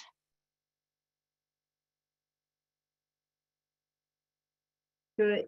There's on the lower right, there's 3 dots that say more. Click that and you should see 4 breakout rooms. So Ron said in the chat he wanted to go to drive collaboration. If Trevor could put him there. Yep, I just moved him there. Oh, perfect. It's still showing up here. Interesting. Anyone else having problems? I'm waiting to see where they might need more people. Still low on the user-friendly tech. Yeah, I'll jump into there for a bit. That we might need to talk about a little bit more, but yeah.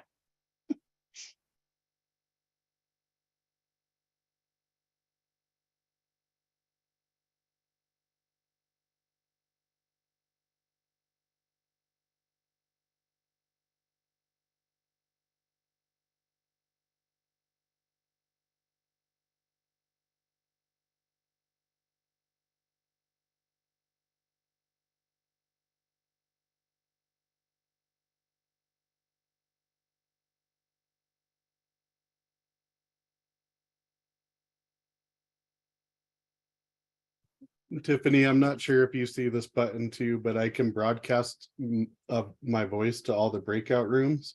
Oh, So if you need me to say anything, I may just have that power as the meeting host, but just let me know and I'd be happy to share anything. okay, perfect. And can I kind of jump in and out as well? Yeah, I think so. And if you have trouble, if you message me, I can move you around too. Okay.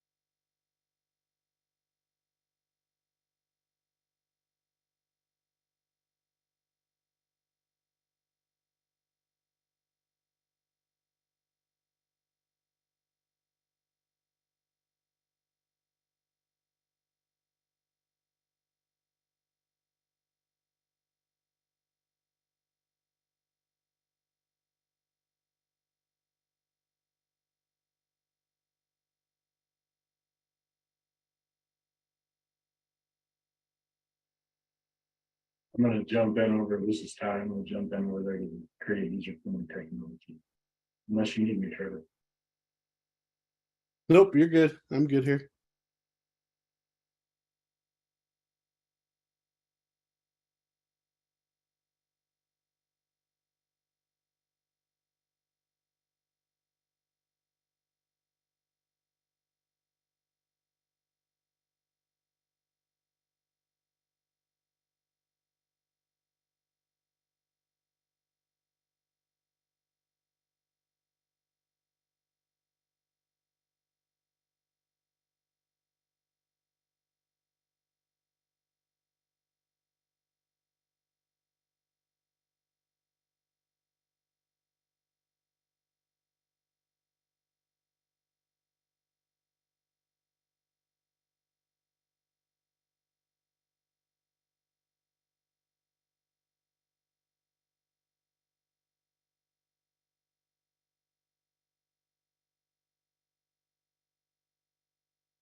Hello there.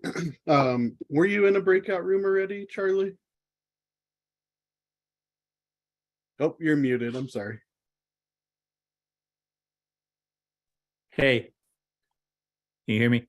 Yep, Yeah. I can hear you. Yeah, I was not. Okay, so we have 4 breakout rooms right now. There's invent an image, drive collaboration with partners, create user-friendly technology, or engage in community outreach, and they're just working on creating SMART goals. Do any of those sound of interest to you? And I can get you moved in there.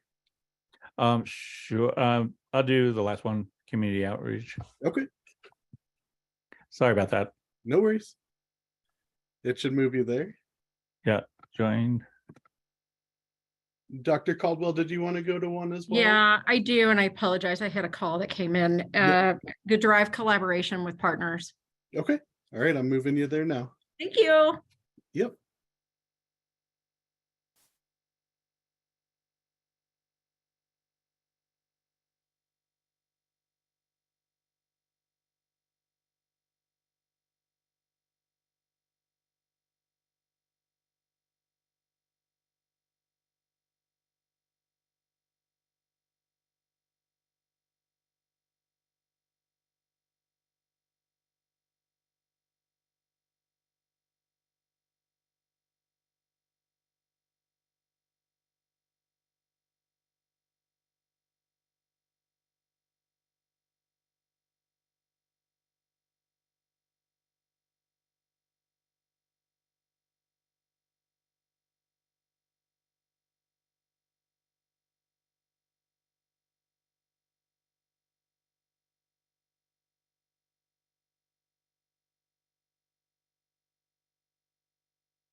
Tiffany, when you want me to pull them back in, just let me know and I can close the rooms.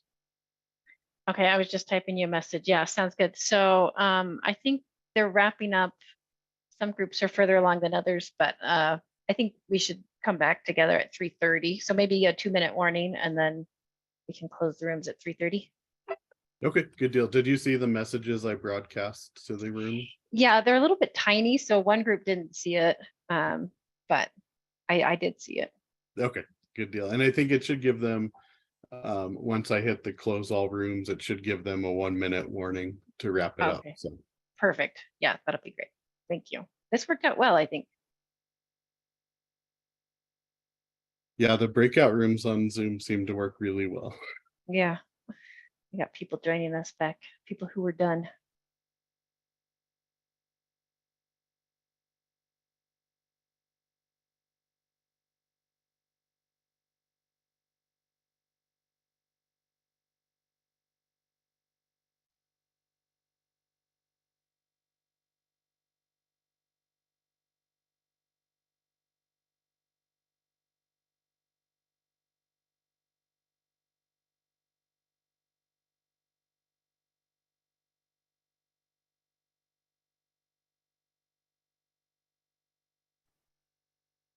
Holly, it's coming down in town now. Pretty good. Oh, gosh. Yeah, it is out here too. I wasn't paying attention. I wasn't either, and I just looked out there and it's really coming down. Gosh. How are the roads in town?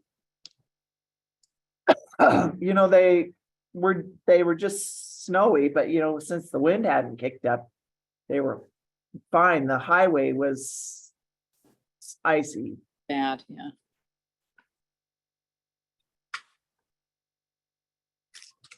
Well, I'm assuming I'll be texting you at 5 a.m. again tomorrow. Sorry. I'm ready. I'm ready. I was ready this morning. I know you were. I'm laying in bed and I see my phone light up and I'm like, oh, here we go. I know.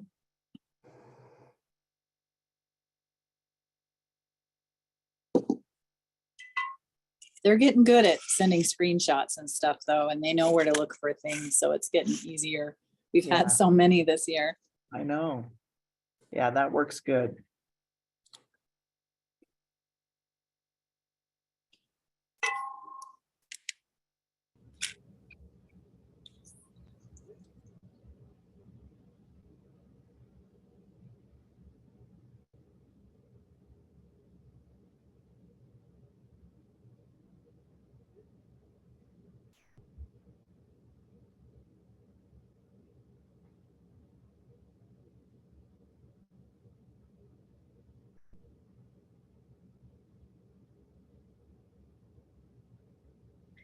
Welcome back, everybody. Hopefully you made some progress. I know some groups were kind of a little further along than others, which is fine.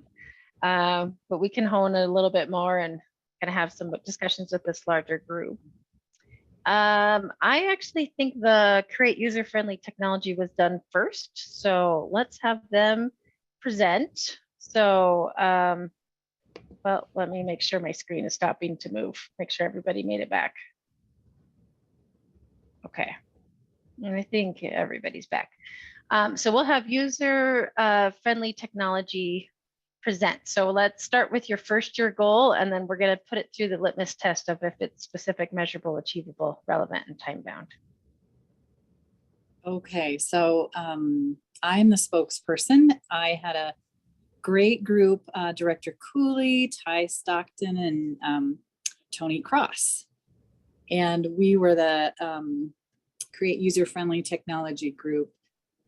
And our first year, we decided we really wanted to do a survey and reach out to those people who use our technology and gather specific data and feedback on what they need and what their experience with our technology is.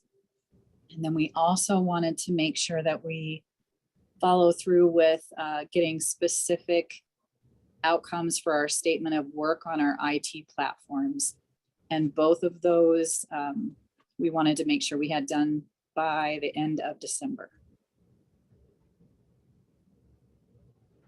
Okay, very good. So MIS stands for, Sorry, Management Information System. okay, thank you. I may not be the only one in the room who didn't know that. So Yes. continue current MIS project and survey workforce service users, determine users' needs. Okay, so rest of the group, this is year one. By the end of year one, this needs to be done. Is this specific? Give me a thumbs up or a thumbs down. Okay, is it measurable? How will you know it's done? The survey is complete. We were gonna do when the survey is complete and when our statement of work is fully, or scope of work is fully vetted for our IT platforms. Okay, I'm gonna write that down. Survey is complete. As measured by when the survey is complete and the statement of scope of work. Yeah, statement of work or scope of work is fully complete and vetted for our IT platform. Okay, good. And then, so measurable, achievable, I think that's doable in a year, seems to be relevant, and time bound within the year. Anyone disagree? Any have any comments about this particular goal? Okay, now is your time to speak up because I have to say most often strategic plans go awry when people don't speak up. So now's your time. Okay, let's go to year two. Okay. Year two, we want to scope out and look at places for technology kiosks throughout the state. And that involves looking at funding options for that as well.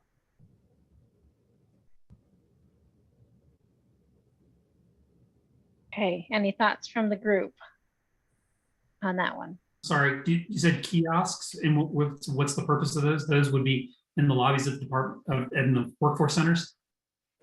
Good question, and Director, please jump in here, or anyone else in the group, but we talked about maybe places like the malls or a rec center or the library, not necessarily in our workforce centers. We already have our iPads that folks can check in on our workforce centers, but maybe some of those places where people gather or youth gather or people frequent often, and they could walk up to, say, an iPad kiosk and learn about a job or learn more about DWS services and really have that information at their fingertips. Our thought is we need to change with our changing workforce, and going to them instead of asking them necessarily to come into our offices, I think might be a good start, especially with some of the young kids coming up in Wyoming. So, you know, having them in the malls where they can just get on and get familiar with the options, get familiar with the services we provide, or in the youth centers, I think is a good start into that system.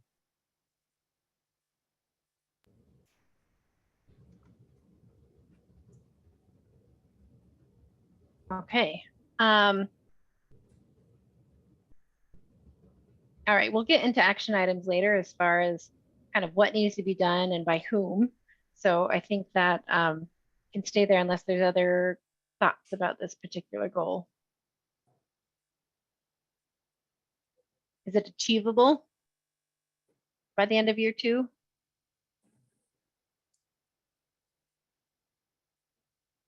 Wonder if you might find it challenging to, find places to host a kiosk where you might be able to have a little better acceptance if it were just a QR code. That, a kid could scan a QR code and it could pop up this interface that they could then, interact with, that could give you that data or that input or that interaction that you're looking for from potential users. And because maybe it's a little more relevant in some regards to them, if there was some kind of interesting graphic that piqued their interest enough that they could then just scan the QR code that could then lead them into that interface that you want them to experience so that they have the opportunity to start learning about whatever workforce services or whatever other programs we're trying to, if you will, shout to them. Just a thought. Yeah, I like that. We had some success with our apprenticeship team. They built a QR code for youth and hung some flyers up and had them in some booths, and that did reach our youth for sure. That was well received.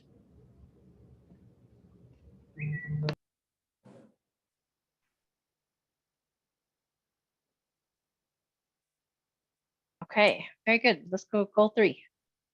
Okay, goal 3. I noticed that it might overlap and engage in community outreach strategic directions, but we really felt that we could take our technology out into communities in another way if we had a mobile unit, like a big vehicle that we could have computers or iPads in, and we could take training out into the community. We could take our technology out into the community. We could be in Ten Sleep, Wyoming, where we don't have a workforce center or a college if we needed to. So we did kind of loop that into our technology as well, and really focus on technology and training and making that mobile where it could go wherever it's needed in the state.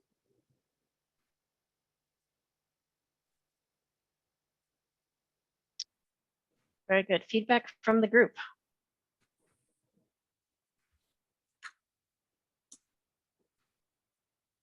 I think if you put it in an electric, like Rivian truck, you'll get a better look, as I love opposed to that idea. traditional vehicle, brand it with something that's really, flashy, but then utilizing really new technology so that it piques some interest. Gonna get a nice wrap on it so they know it's DWS, and yeah. There are a Make couple. sure- Oh, go Sorry. ahead.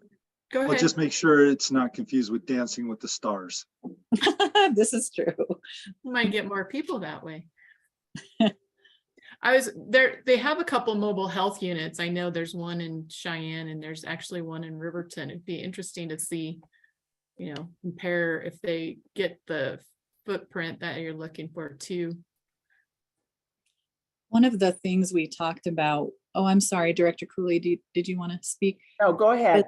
Okay, was that, Director Cooley and I have been at different conferences, and we know that other states have done this successfully, especially in very rural communities. And some of them offered virtual services and outside of the traditional 8 to 5, and they were able to take those mobile units out into their out into their communities and really make a big impact. So we could get some data from those other states and look at how they funded those. So just some thoughts. I was just going to add too, I know Dr. Caldwell, I know that the community colleges are interested in that as well, if they haven't already started going down that path.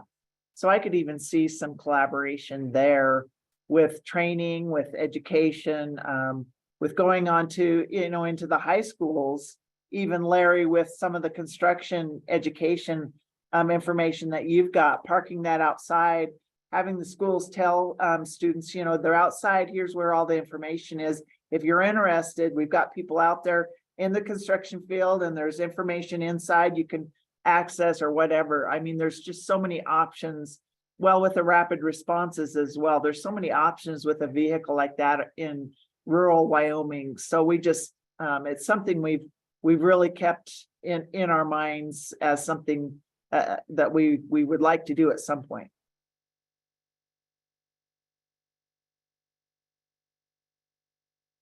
Okay, great. And go ahead, Ron. So one of the things that we're doing over here with our partnership, and is particularly with just Green River High School, is they're bringing out businesses to the high school every Wednesday, and it's not just construction or the Trona Mines. They've got Harley dealers, they've got marketing, they've got the carbon capture people. They're bringing in a vast, wide selection of all of the different types of businesses that are available here. So those types of activities are already going on in some of the regions.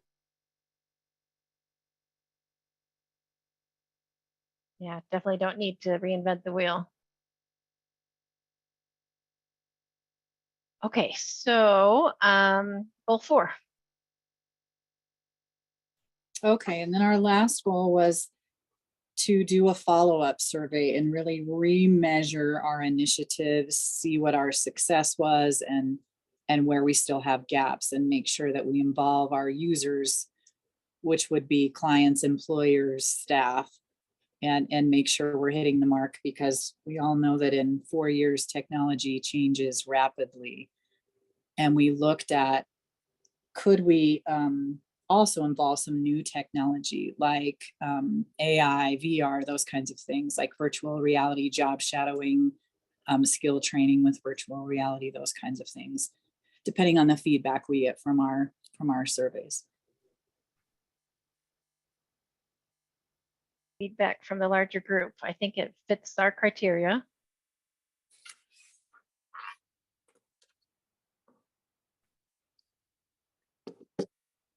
Any questions, comments for this group about any of the goals? Does it seem like you could get behind this? Is this something you want to do? Do you agree? Do you disagree?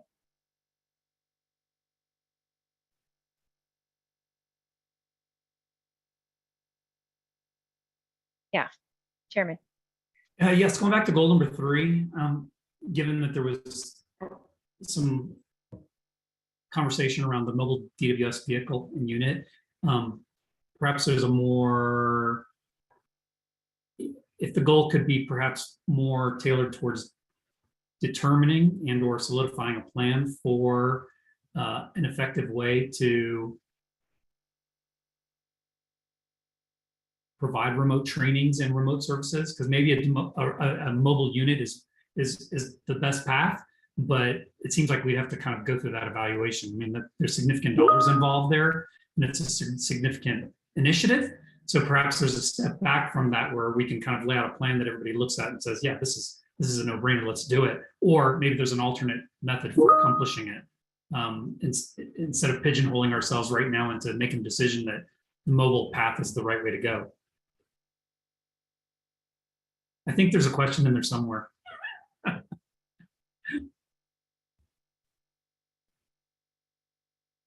Mr. Chairman, I would agree with that. I think it's a lofty goal, and it's certainly something that we want to keep in mind, but I mean, SMART goals have to be achievable. We need to know if it's achievable first. And so taking that first step to do that background data, looking at that as one option, but are there other options to do that kind of distance learning? I think that makes sense to me, certainly.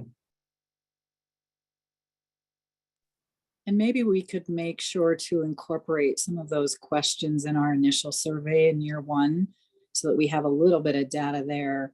And then we pull data from other states who already have mobile units and how they're using them, and have some of that information up front to help in that year 3.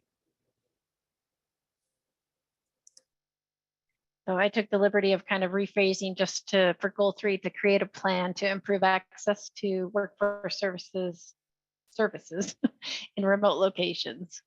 So I think that's kind of part of it, right? But the one idea is to have some kind of mobile unit, but there may be others that float from the top based on what you gather from year 1 and year 2.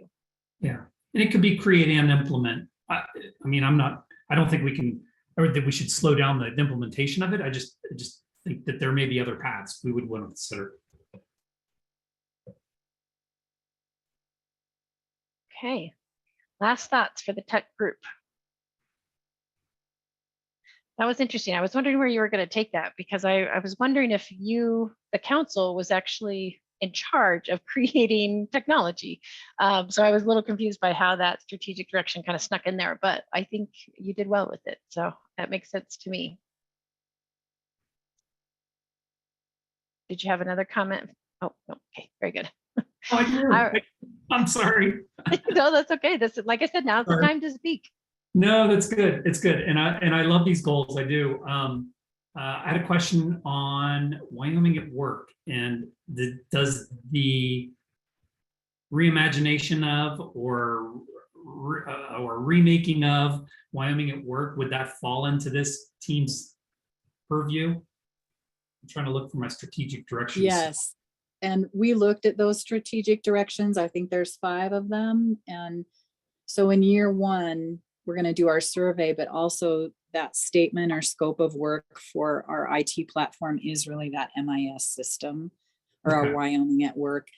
And we know that it's going to have that, it's not a mobile app. Ty does a lot better of describing this than I do, but it is mobile friendly. So it will convert to those mobile platforms.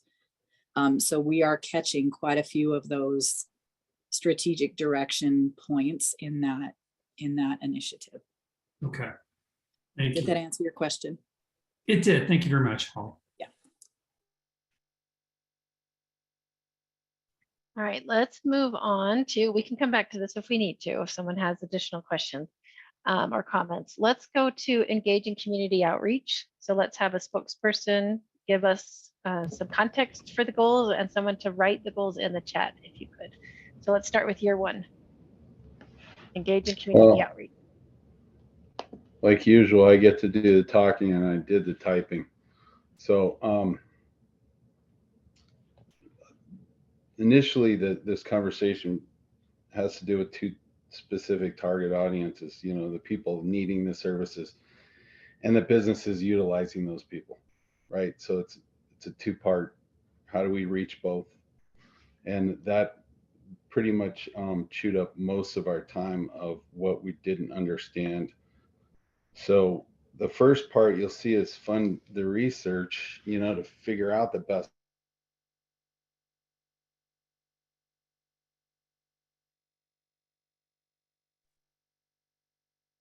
methods of outreach. So we talked at like the Warehouse 21s to figure out how do we best communicate to these individuals that are looking for these services. It's a little bit easier for the business side.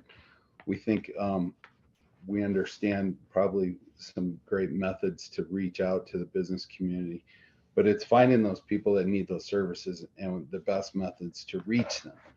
So, you know, like usual, we started by going forward and then we had to pull ourselves back to go, wait, we don't even understand what we're talking about. How do we communicate to that group?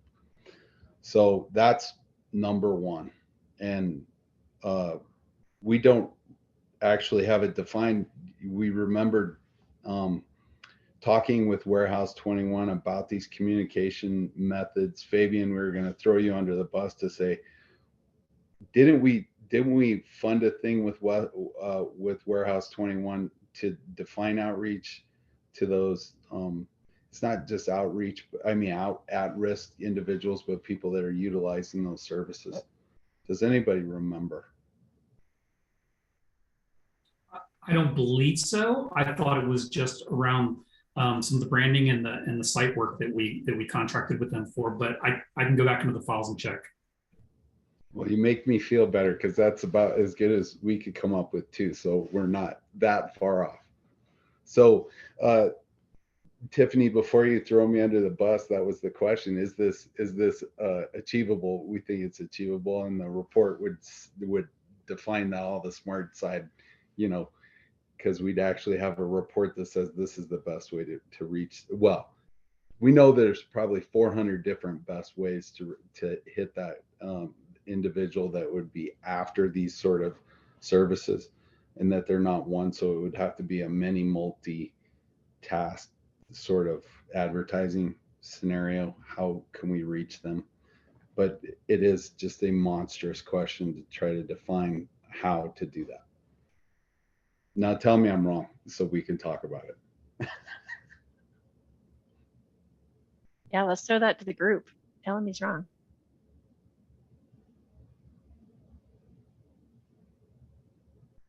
I could see Mr. Short, man. He's like cranking. You can see the temperature's rising in his neck. I like a good argument. I've been at the Senate this week and the Capitol, so I really like dysfunctional arguments. Beyond that, though, I think you're on the right path. You have to understand exactly what it is you're trying to accomplish before you go out to accomplish it. So I think that that's a great first step, is find that method that's going to give you, or methods that are going to give you the best opportunity to actually acquire the data that you're going to need as you go forward in your, step 2. How's that? Love it. Thank you.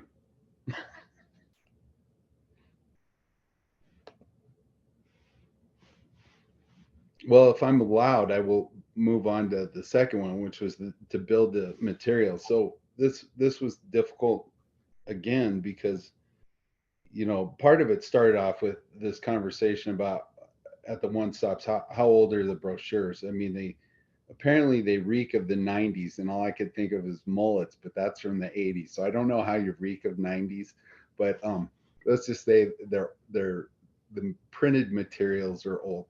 Then we get into this conversation about wait, does that audience even use printed materials, and how would you even find them to give them to them? So the conversation went to the schools, and if the guidance counselors have it, I can't think of an at-risk kid that's going to talk to a counselor to get some information. I can't envision them actually walking into the counselor's office to begin with, on their own volition. So that was the next thing, was not just building, the advertising materials to further this outreach, but really defining, building it on the social media platforms, and, the best methods that we know to reach that 16 to 25-year-old. Well, that's not even fair, because it's bigger than that, so it's defining all of those outreach methods, the best ways to do it. Once we've defined the audience that we're after. So that was our huge chunk, but we thought one of the greatest assets that we've all got is the success stories that we heard earlier today. And you'll hear about that in step 3 too, and how to even further use that information.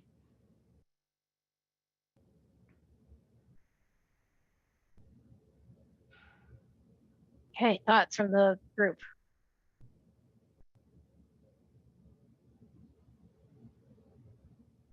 Okay, let's move on to step 3, year 3.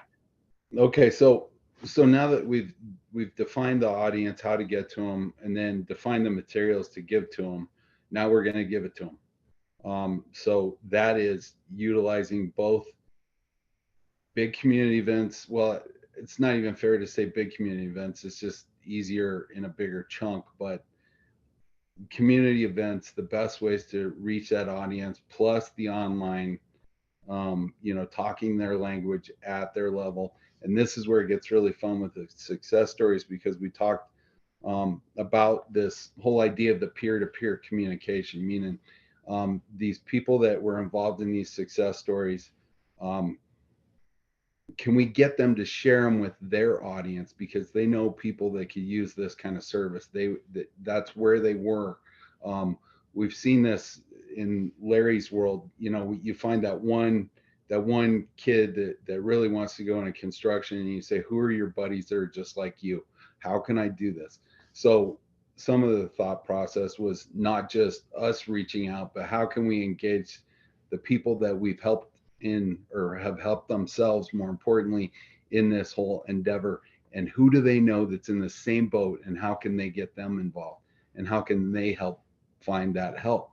So number 3 is actually doing what we thought we were doing in step 1, but since we slowly got smarter, it's now step 3 is actually doing the outreach.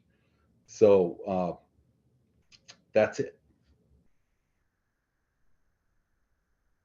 Okay, thoughts from the larger group. I think this is making a lot of sense to me, so I'm on board. but I want to hear from all of you. All right, let's go to year 4 and then we'll see if people have comments. Well, we must have stole that from the previous group, was really to see if anything that we did was helpful. So evaluate our success. And I wish I could tell you the best ways to think what we've done. But I think it's the critical part is to say, okay, now we have to regroup and research to see if anything that we did was helpful. This is the one that I would say Tiffany should throw us at something heavy at my head. I'm good at that. It'll bounce. Because this is difficult. I don't even know how to survey ourselves to figure out how successful it was. But it has to happen. And then the whole point to this is refine what we're doing and do it again now that we've gotten slightly smarter each iteration. All right, Director Cooley.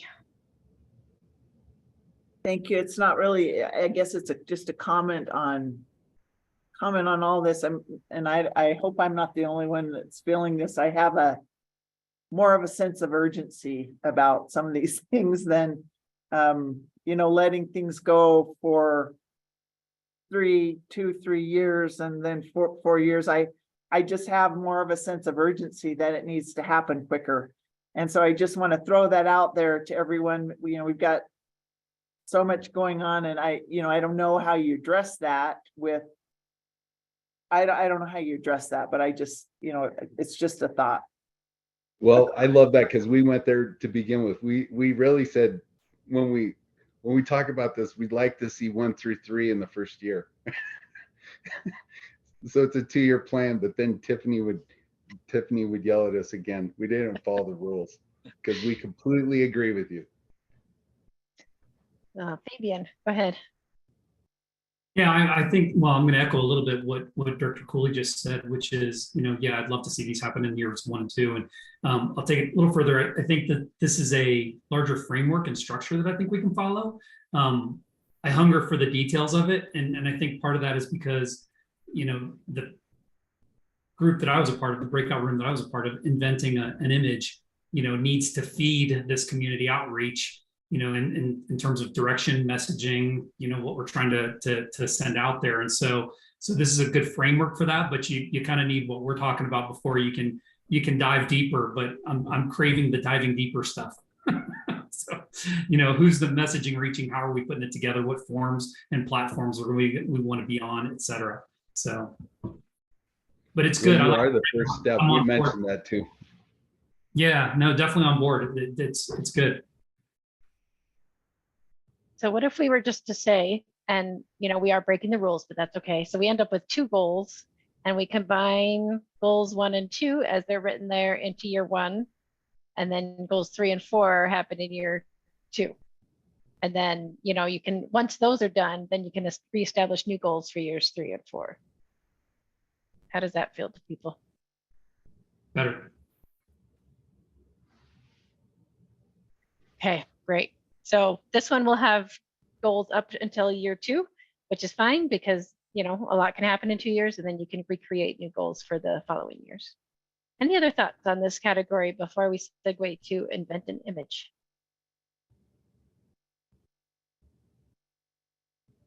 Okay, good point. Invent an image. Let's go there. So we need a spokesperson and someone to type the goals into the chat, please. So I'll be doing speaking for the Invent an Image group. Robert will be typing for us here. I think it's really interesting hearing that the community outreach group, because so much of what they were speaking to is what we were talking around. And you can imagine that Fabian and Robert and Kari and I were all doing a fair bit of talking in our group. We covered a lot of that information. So Robert, do you have our goal 1 up? I was so excited and chatty that I didn't write down even my basic notes. I do think that a lot of that, Fabian touched on it as well. Community outreach is so much of what we spoke around in inventing our image, the way we engage with people at multiple levels, whether it's the end user or it's the directors at the workforce centers. So we talked definitely heavily around that. This first goal that we had seems like a pretty quickly achievable goal to develop elevators, speech, and deploying across all platforms. So that is for council members, so that we have a way to speak about what we're doing. That is to the public, it's to the directors of the workforce development centers, to end users who might want to know what the Workforce Development Council is doing. So we think that would be a relatively quick and achievable goal that would kind of start informing a lot of our future decisions and our next steps. So that was pretty direct.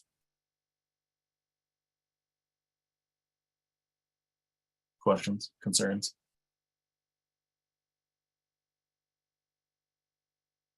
All right, I'll move on. Rebranding and positioning of the workforce centers. This is obviously a pretty big one. I think we've talked around it a little bit in our meetings up to this point. Just really what those workforce centers are there for, who they're there for, kind of again, thrown back to the community outreach, what are the materials that are available there, kind of the comfort level in those spaces, really just making them more of an asset to the communities, making them more approachable for folks. And again, that plays right into the image of what workforce development is doing, how we interact with our communities.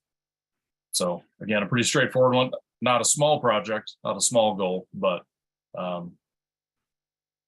one we think is necessary for the way we interact with the public. Questions on that one? I have a question. Is that a second goal for year one? No, we think that it would be a little bigger project than that, especially with, there would have to be some research there. What are the printed materials? What are we doing in those spaces? How do we make them feel? So there would have to be some, user interaction studies and understanding really what they're doing in those spaces and then roll that out. So, but in order to do that, we need to understand where we are as well. So it really feels like a year two step. Okay. And then another question about kind of the council's role versus workforce services, because the workforce centers are under the department, right? So how does that work? That's a great question, Tiffany. That's a wonderful question. It speaks to the heart of why I dragged Kari into our group, the Inventing an Image.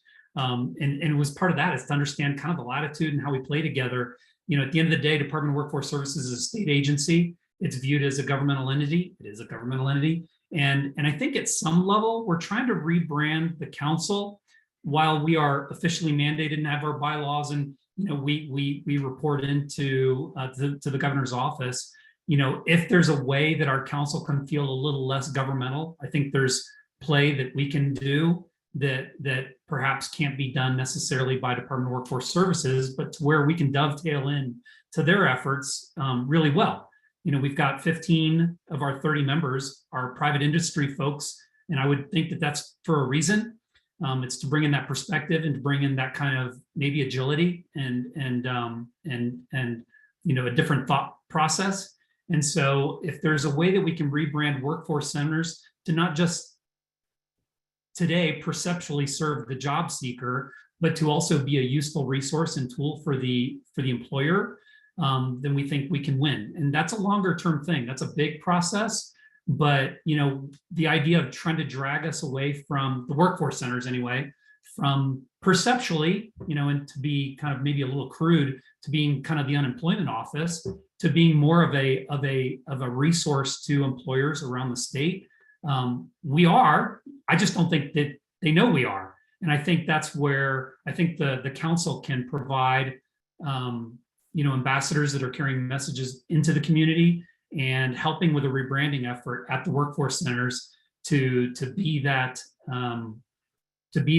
perceptually understood resource in the communities to businesses. So that's kind of heavy. And Director Cooley, feel free to step on me if I'm saying something totally off base here, but we do see that as an opportunity for businesses to embrace what we're about and all the programs that we offer.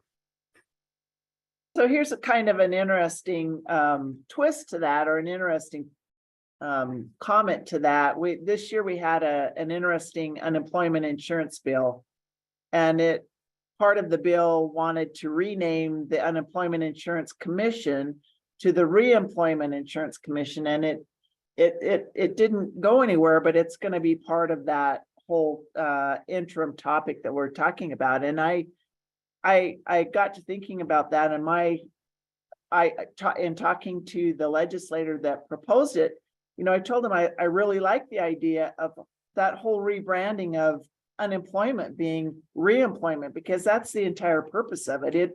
It gives you that leg up. It gives you that ability then to get reemployed without losing everything that you've worked for thus far. So, you know, as you think about rebranding the workforce centers, that's kind of what I think of as the reemployment centers, because everything we do, for the most part, is for workers anyway, is toward that goal of either employment or reemployment. And from the business side, it's getting them those employees. So I really kind of like that idea of renaming unemployment insurance as reemployment insurance. And I don't know that Department of Labor, Federal Department of Labor would allow that, but it goes to that whole concept of changing the mindset of what it is and what it is that we do in the workforce centers. And Director Cooley, I think we spoke in our breakout heavily to that of how we use language. I mean, I think that's a great one, not one we touched on, but reemployment. It is a little thing, and it's reinventing this image is such a big concept because you are changing a mindset that people have gotten so comfortable with over potentially decades of just hearing the term unemployment. And so we talked a lot around what is the language and how people use these places. And that's a really fantastic demonstration. I think they're reemployment versus unemployment, which sounds like a dead end as opposed to getting back into it. And I mean, it kind of gives me the chills just thinking about phrasing it that way. So other comments there before I move on to 3, which I think plays into a lot of what we were just talking about and what the chairman was just speaking to as well.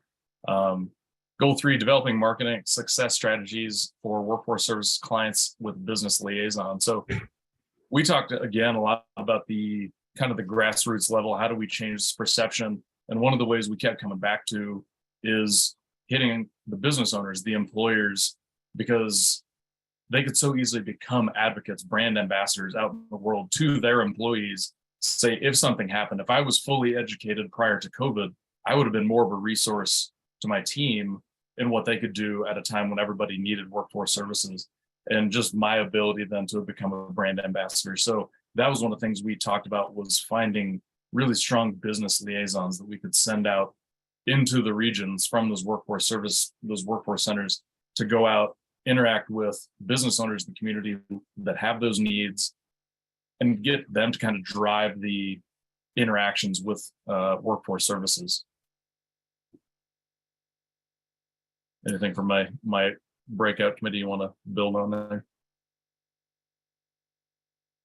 I'll echo Daniel's sentiments there. As an employer during COVID, what a fun time. I really thankfully had a large staff who were able to help kind of rally and understand what was happening and what we needed to do to help our employees, to protect them, to keep them in some sense of solvency. But we never thought about the workforce centers or workforce services or what they could do, because we think of it as a one-way street. We're going there or whatever. They don't come to us. And that's the whole idea behind this kind of brand ambassador, this business liaison, business ambassador that would come from workforce services out into the community to help me as an employer understand what is this kind of ether that exists out there, this workforce services ether. I don't know what it is. What's it even mean to me? All I know is it's unemployment insurance.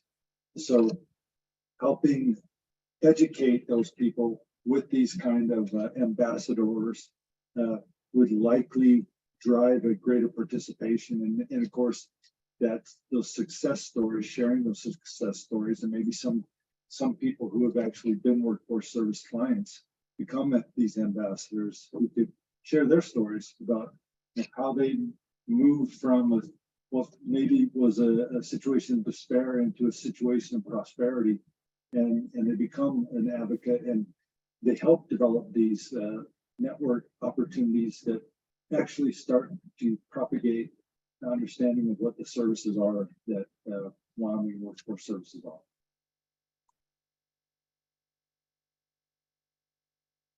I do want to punctuate, if I can, for just a moment, that this is a very significant and heavy and potentially like big move, but one that could potentially pay dividends. You know, I think it's engaging businesses into this whole process is where we're going to see significant rebranding happening. If we can get businesses on our side to understand that we are a useful resource, I do believe that that kind of small spark will catch fire.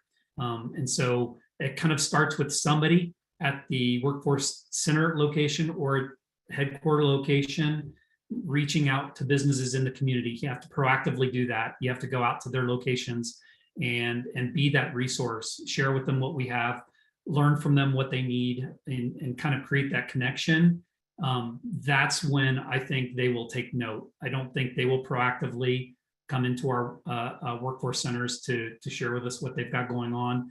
We already know that they don't come to our job site and post jobs, and we can make it easier, but that's still not necessarily going to drive the activity we want. So this is a pretty big lift, and potentially, you know, I don't know how doable it is because it's a significant effort and we got to make sure we've got the right people on board doing it. And maybe it's something we can pilot in a single location for a year or two before we take it to a larger group or across the state. But we saw this as an opportunity. So, Director Cooley. I think I'm going to say the same thing Holly and possibly Nikki are. So Holly, go ahead. Oh, I thank you, Director Cooley. I just, I know that we have business reps in all of our workforce centers, and they're out in their communities and they're speaking with employers. But, you know, of course, if we could be doing our messaging differently or networking more with them, and you all have suggestions on that, we'd love to hear that. But I think a lot of times we talk about our participants and the things that we do for them. But I just want to make sure everyone understands we have those business reps, and they're really partnering and doing those job fairs and trying to match those job seekers with the employers and make that right match and screen those applicants and do interviews and all those business related services they do, and especially our Wagner Pizer services. And if Christina's on here, she can jump in as well. But that was my main point. Thank you, Director Cooley. Yes. Go ahead, Christina. I just wanted to respond to kind of what was being said. I think, you know, sitting in a group and really listening, I really learned a lot. I feel that there are things that, you know, my group was the outreach group, and I feel like there's things that we are doing, but the council doesn't know. You know, there were suggestions being made, but those were things that we are doing. And even when it comes to the business reps, I think, of course, just like in anywhere, there are some centers that have, you know, those really seasoned, trained business reps that are out connecting, building those relationships. And then we have, you know, had that turnover, and we have some newer, and that's why we're going through that training to really get them focused on, we want them out in the community, and that's the change. We want them connecting with the businesses. And so I just think that, you know, having more meetings like this where we really can talk about what is it we do versus what is it we don't do, and how we can take this this feedback and really, you know, somebody said something in my group, it was like, oh my gosh, that's such a great idea. And I wrote it down. I was like, we need to do that. And so I think this is where it's impactful, is having these types of conversations so we can share back and forth to strengthen what we're already doing in the workforce centers. Thank you for that. Let's go to Kari. Yeah, so just want to touch on a couple things that were part of our discussion. And this was really tough for us as well, figuring out like what's year 1, year 2, year 3, because it was, we also want all of these, if we can, like we want it now, of course. But, and some of the, the success strategies, potentially could also be part of that. I think that rebranding positioning of, making sure that we are sharing out the wonderful work that's happening in our workforce centers with clients there. But also, when we were talking about the business liaison position, we were talking about the fact that there are business reps, and maybe it's that the council identifies a training that all of the business reps can do, so that it's not depending on it being just, this one is the experienced one, but that in every way, that it's just a little bit more systemic and automatically happening because the council is supporting that happening. It's not depending on it just happening to be a fabulous person that's in that position and has taken the initiative, which we know is happening right now, but making sure that that continues. And so it really was, looking at how does the council support this, because we know that's an important piece of what's going on. So do we need to change the goals, combine the goals? Do we need to, where are we with this? I was actually wondering if year 4, if you wanted that to happen earlier. We want all of it to happen earlier. Yeah, we discussed that. It definitely seems like something that could be, we were talking around what that process would be. How can you, some kind of strong encouragement, a requirement, whatever it may be for people that are coming on board to say there is an amount of time and orientation, something we expect of you, so that you understand what these centers are for, so that you understand these processes more thoroughly. And so as we were talking about that, it was kind of a, how quickly can we require that of people accepting a seat on this council? How much time do they have if they know that's a requirement? And that's why we pushed that one out just a little bit, that it is sort of it's a change in expectation for members of this council to, what their time commitment is and how we can get them to do it. So, but likely it could be moved up. Yeah, that makes perfect sense. And we could keep it as a year 4 goal. And if you get to it sooner, then hurrah. We set ourselves up with goals we can check off sooner. Yeah. That's great. Okay, so good discussion. Still wondering if we need to change any wording, or are we okay with the way it's worded and kind of the way it's laid out? Yeah, and this is Fabian, sorry, I'm jumping right in. I think to Christina and Holly and Kari's point, we were having our conversation as a smaller team. We weren't saying that we don't currently have a business representative or a liaison at all. It's just that we think that we kind of reimagine their role in some different way, and perhaps the training they receive or the type of person we put in that type of position in the future or whatever. I'm trying to speak sensitively, but at the same time, be frank about what it is we feel we want to get accomplished. And so that's always a challenge. But having said that, it's probably, I think goal 3 can be reworded a little bit to acknowledge the fact that we do currently have business representatives. It's perhaps just kind of reimagining their function a little bit, or who knows, like what maybe some of the goals are. I don't know what their day looks like and what they're tasked with doing. But I think it's marrying what we can envision for those roles to what they currently do. And I'll fully acknowledge that is not the council's, that's not within our purview or our power to be able to accomplish, but it's working with leadership at Department of Workforce Services to provide some perspectives from private industry that perhaps could drive a more effective relationship. And Mr. Chairman, I'm sorry, Director Cooley, I keep talking over the top of you.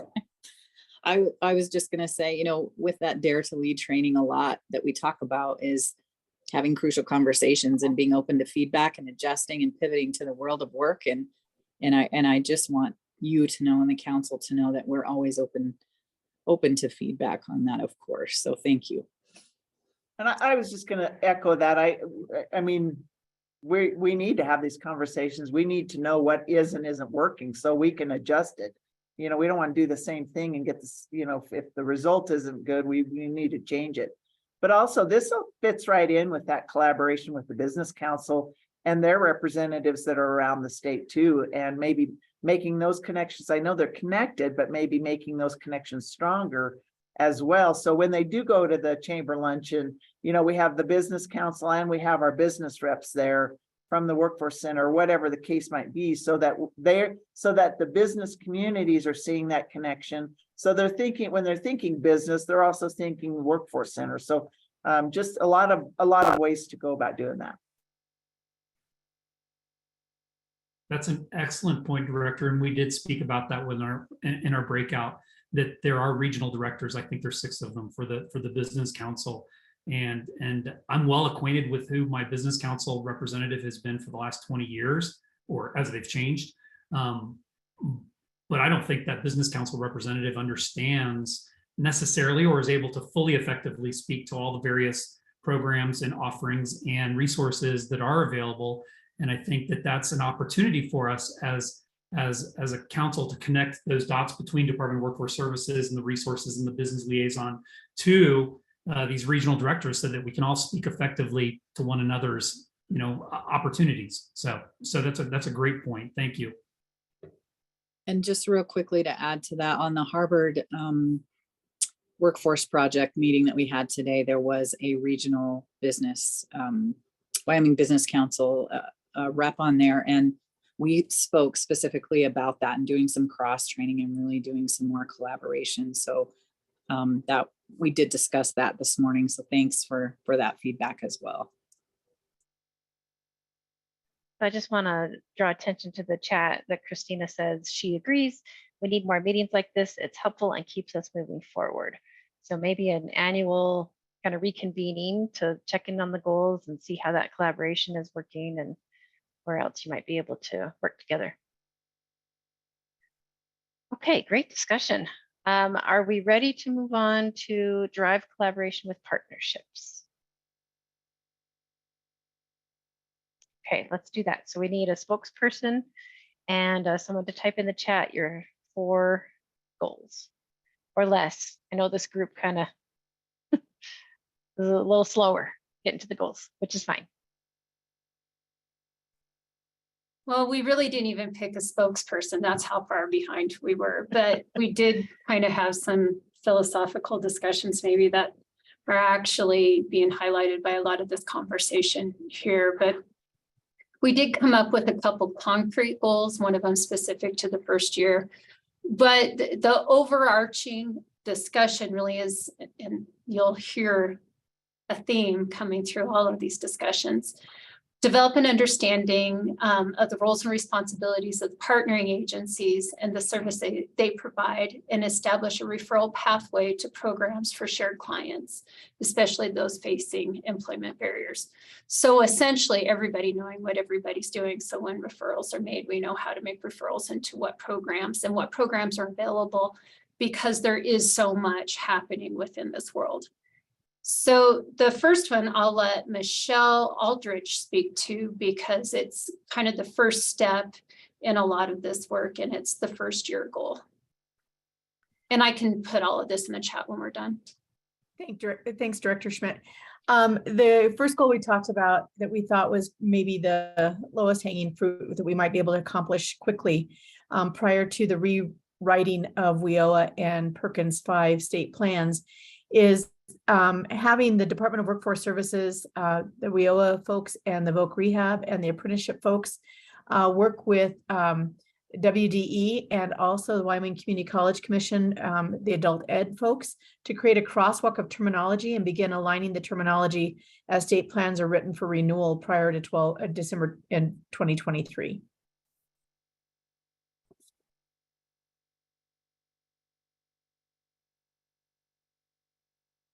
And then the next goal really kind of is an ongoing goal. So it's not specifically developed into years, but it's about this exchange of information and some conversation about how previous councils would share out a lot of more of the collaborative programs and partnerships. And this was specifically what came up was just even the most recent legislation. And what do those pieces of legislation really mean to the Workforce Council and to all of us? And that was kind of Larry's point, is there's some targets that are already out there, but do we understand what those targets are and how to kind of engage around them? So what the resulting goal of that was in general, and I'm kind of taking a little bit of liberty with all of this, so please, members, speak up, but it's about, and I'll just put it here. Michelle, I have yours to put in here too, though. I dropped it in there, Corin. Okay, great. So at each meeting, conducting a showcase of both internal DWS and workforce centers and external other agencies' statewide efforts, like the Attainment Council, like the WIP, like new legislation that's coming at us through Tomorrow Scholar, through all of the ARPA programs that are out there that will impact our various subpopulations, and then kind of some of those specifics.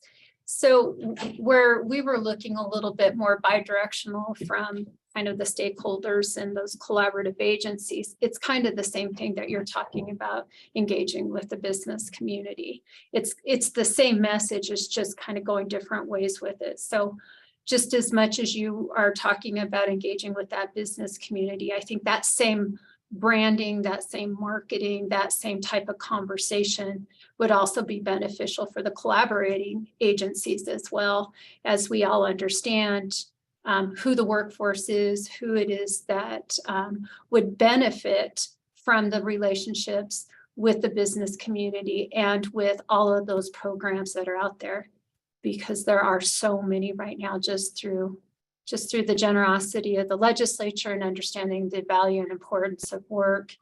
And even now our agency wants to get in on the game because we think that is truly important to our families as well. So I think it's, Robin, good luck, because we all want a piece of you now.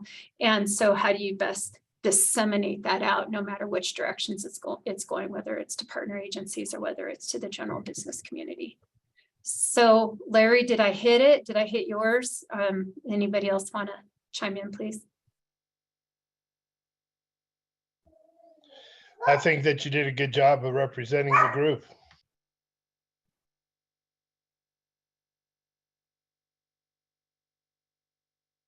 Okay, well, great. You weren't that far behind. I think those sound really great. Any additional comments for this group? Does it seem doable? Can you get behind it?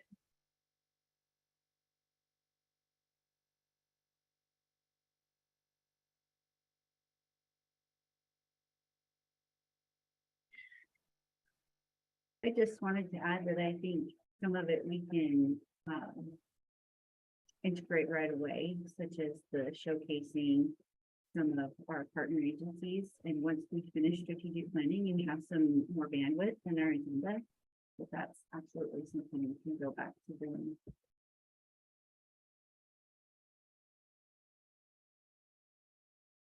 Very good. Okay, well, with that, we're going to end, well, at least my piece, I should say, we'll end just a little early than planned, which I don't think anybody will complain about. Tomorrow, we are going to create action items for your first year goals only. So if you don't quite have a time frame on your goals, that'll be your first step tomorrow to figure out what that first year goal really is and what it looks like. And then we're going to create some action items and action steps about kind of what needs to be done to accomplish that goal, who needs to do it, and when it needs to be done. Probably working in the same groups you worked in today, unless someone has a compelling reason to switch. So any questions about what we've done today? Do you feel accomplished? Any additional questions, thoughts, comments?